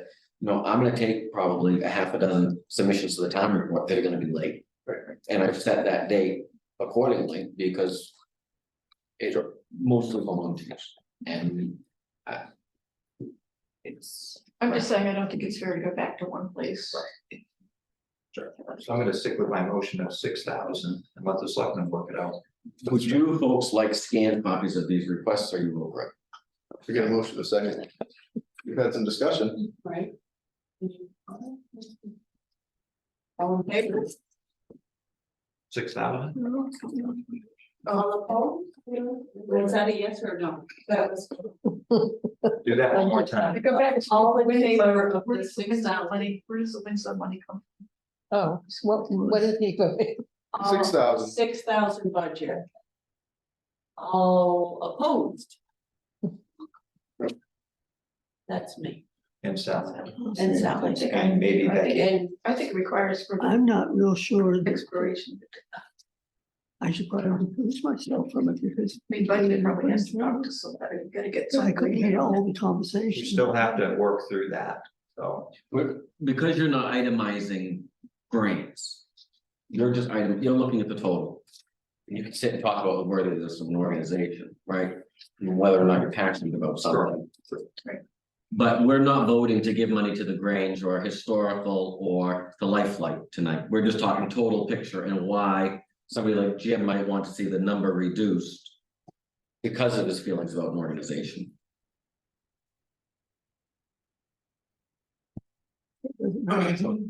So it still doesn't take care of the problem, there could be completely new people. Right, exactly. So it's not voting on who gets what money. These are just suggestions in here. The board of selectmen have to vote on who gets this money. So it'll be the board that decides who gets the Correct. money. We have nothing to do with who gets the money. We just have to finalize an amount. I'd like to have more say in some of this. Well, we need to be invited to the Board of Selectmen meeting when they have that discussion, and then as a citizen of the town of Norridgewock, you can have that discussion, but not a discussion for this evening. Because the other thing that happens too is when this appears for people to vote on, doesn't it? Thank you. I'd like you to have votes recounted, please. Okay. Mhm. Yeah, but, okay, I did not get a good count of votes and I don't think you voted. but when the public sees this and they're voting on it, are they gonna see this list, or are they just gonna see a number of the select board voted 6,000 or something? This spreadsheet will be printed in the back of the book. Okay, But you do not have, that was the last year we did it, was when we had an organization versus organization discussion at town. so that will never be listed, so what my It'll be point 8,000, is, 6,000 or 8,000 or whatever what the number. town people will see is that the budget people voted for Disagree 6,000. That's- And the town manager and select wanted to give 8,000. Right. And the reason for that, at town meeting is going to be that these organization requests do not reflect who is going to, not necessarily reflect who is gonna be receiving that money. These are requests, the town selectmen have the authority to issue this money to whoever they want. That's what I'm saying, they're never gonna see this list. They will, It's in the budget spreadsheet, but it's not in the content of the warrant. right, but they're gonna see if they go to the budget, they're gonna see But I that. say that our decision was, this is not gonna be up, like, That's right. select and the town manager Right. still have to put their amounts on there. Exactly, unless someone mentions it. If I read this budget, I would assume that Right, so it's, they are in favor of $200 for Masons, $150 for. So will, but I'm saying when the select board votes, can they vote with Yes. Somerset Economic Development on there? So they'll be voting with a different list than we're voting on tonight. That's my point. They're gonna approve. He's saying they're gonna add it, so. so Okay, there'll there's- be though, in the town report, there'll be no town manager or board of selectmen. Just that bottom line, so. I mean, I think it's, But the thing in the book is gonna say, I mean, I don't think it's appropriate. thing in the Have book the is gonna have. a request in there, different- this is a line item in the town, people aren't voting on 200 for this and this and this, I think. That probably shouldn't appear. I don't know, I think it's nice for them to know what our thinking, is, whatever. Well, for $2,000, do you really think they care? No, I don't think they only care if they're a main public or. is it 8 o'clock? just for the- yes. So, all right, So- we have a motion in a second, in a $6,000. Vote, Okay, so- 6,000. But I need like a roll call, please. Yes. Okay, so make sure, Sally, you hear this. Jim made the motion to reduce from 8,000 to 6,000. And he got a second from John. Yes, Ruth, Ruth, I'm sorry, I thought it was John. Sorry. Thank you, Ruth. So all those in favor of reducing this The 6,000. to 6,000, But I won't be able to that's have a five, in what it goes to. right, and we don't, that's not our job, it's So, either, but on here it says what it goes to. right, but we don't, No question. that's not a question anymore. That's not our job. 8,000 or 6,000, So if we voted against this, it would be 8,000 that the selectmen must be. No, you'd have to have another we're motion. gonna have another vote. You'd have to have another motion. So the way to solve this is at the town meeting. When the townspeople see 8,000 and 6,000, someone's gonna put their hand up and say, I need someone on the budget committee to explain to me why this is $2,000 off. And that's our opportunity to get up and say, you know, these numbers don't reflect what the board of selectmen may vote for, it's a different board of selectmen, may not even be the same people. Oh, probably will be. It will be that Some of night. these- Nobody- Oh, really? Oh, interesting. So that will be the time, I think, to make that discussion, and then the townspeople will have to vote whether they want to approve 8,000 as approved by the board of selectmen. Or 6,000 as approved by the budget committee, but that I think is the proper way to deal with that. Walking me right back into where we were. I was That's the gonna get thing, about that's the organization, but that's the boy, thing, it's like, we spent a Right. half hour at the meeting and Todd finally stood up and said, this is crazy, we just approved $300,000, like a blink of a hat, we're talking about $8,000. It's coming, It's ridiculous. It'll be more, we gotta start somewhere, anyway. How would you care to cast a vote? yes, was all those opposed. So all the those book in is, favor? you took the book. The book is gonna have the list that the select board voted on, No, made their decision, it's just gonna be. the select board's not gonna It's gonna grant say- any money. One is gonna say 6 and one is gonna say 8, or one's gonna say. Yep, It'll say to see if the town wishes to raise appropriate $8,000 for local philanthropy. Select board recommends 8, budget committee recommends 6. okay, I vote. But. If you look on the budget sheets in the back of the book, Right. That's you are true. going to see the organizational does. report. But some people do, you will see the organizational requested amount. The book in the back is gonna be a different list. I understand that. That's not. I understand that.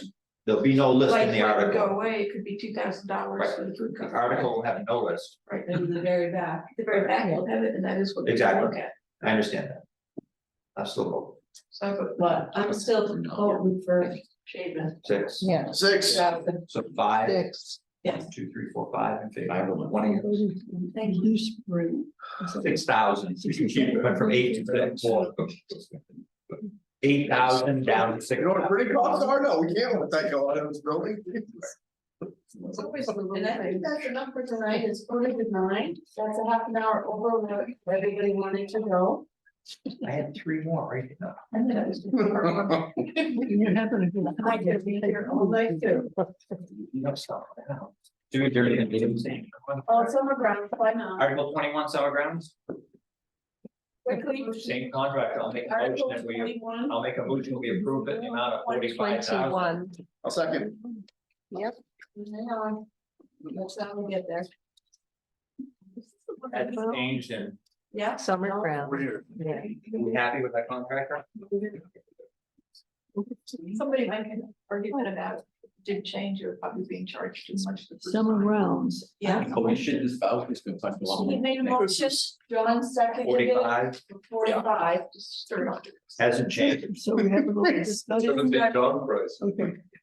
Does this include, I'll share it with what it was 6 years ago when I did it.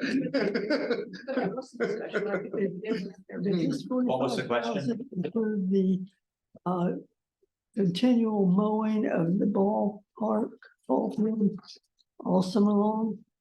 Because I have worked at the library, watched 2 or 3 big mowers out there every other day, mowing grass that it would be great on monthly and life, I was no how to do that.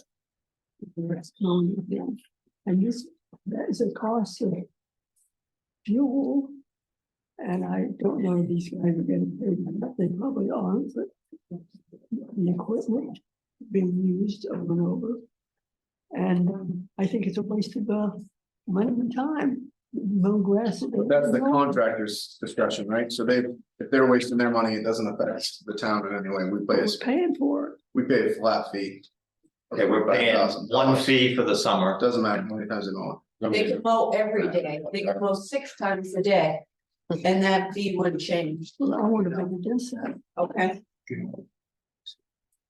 it. I have a motion in a second. Cemetery, 45,000. parks and rack together. Yep, so discussion and no more, all those in favor? All those opposed, 45,000. Buy a goat, right? okay. Buy.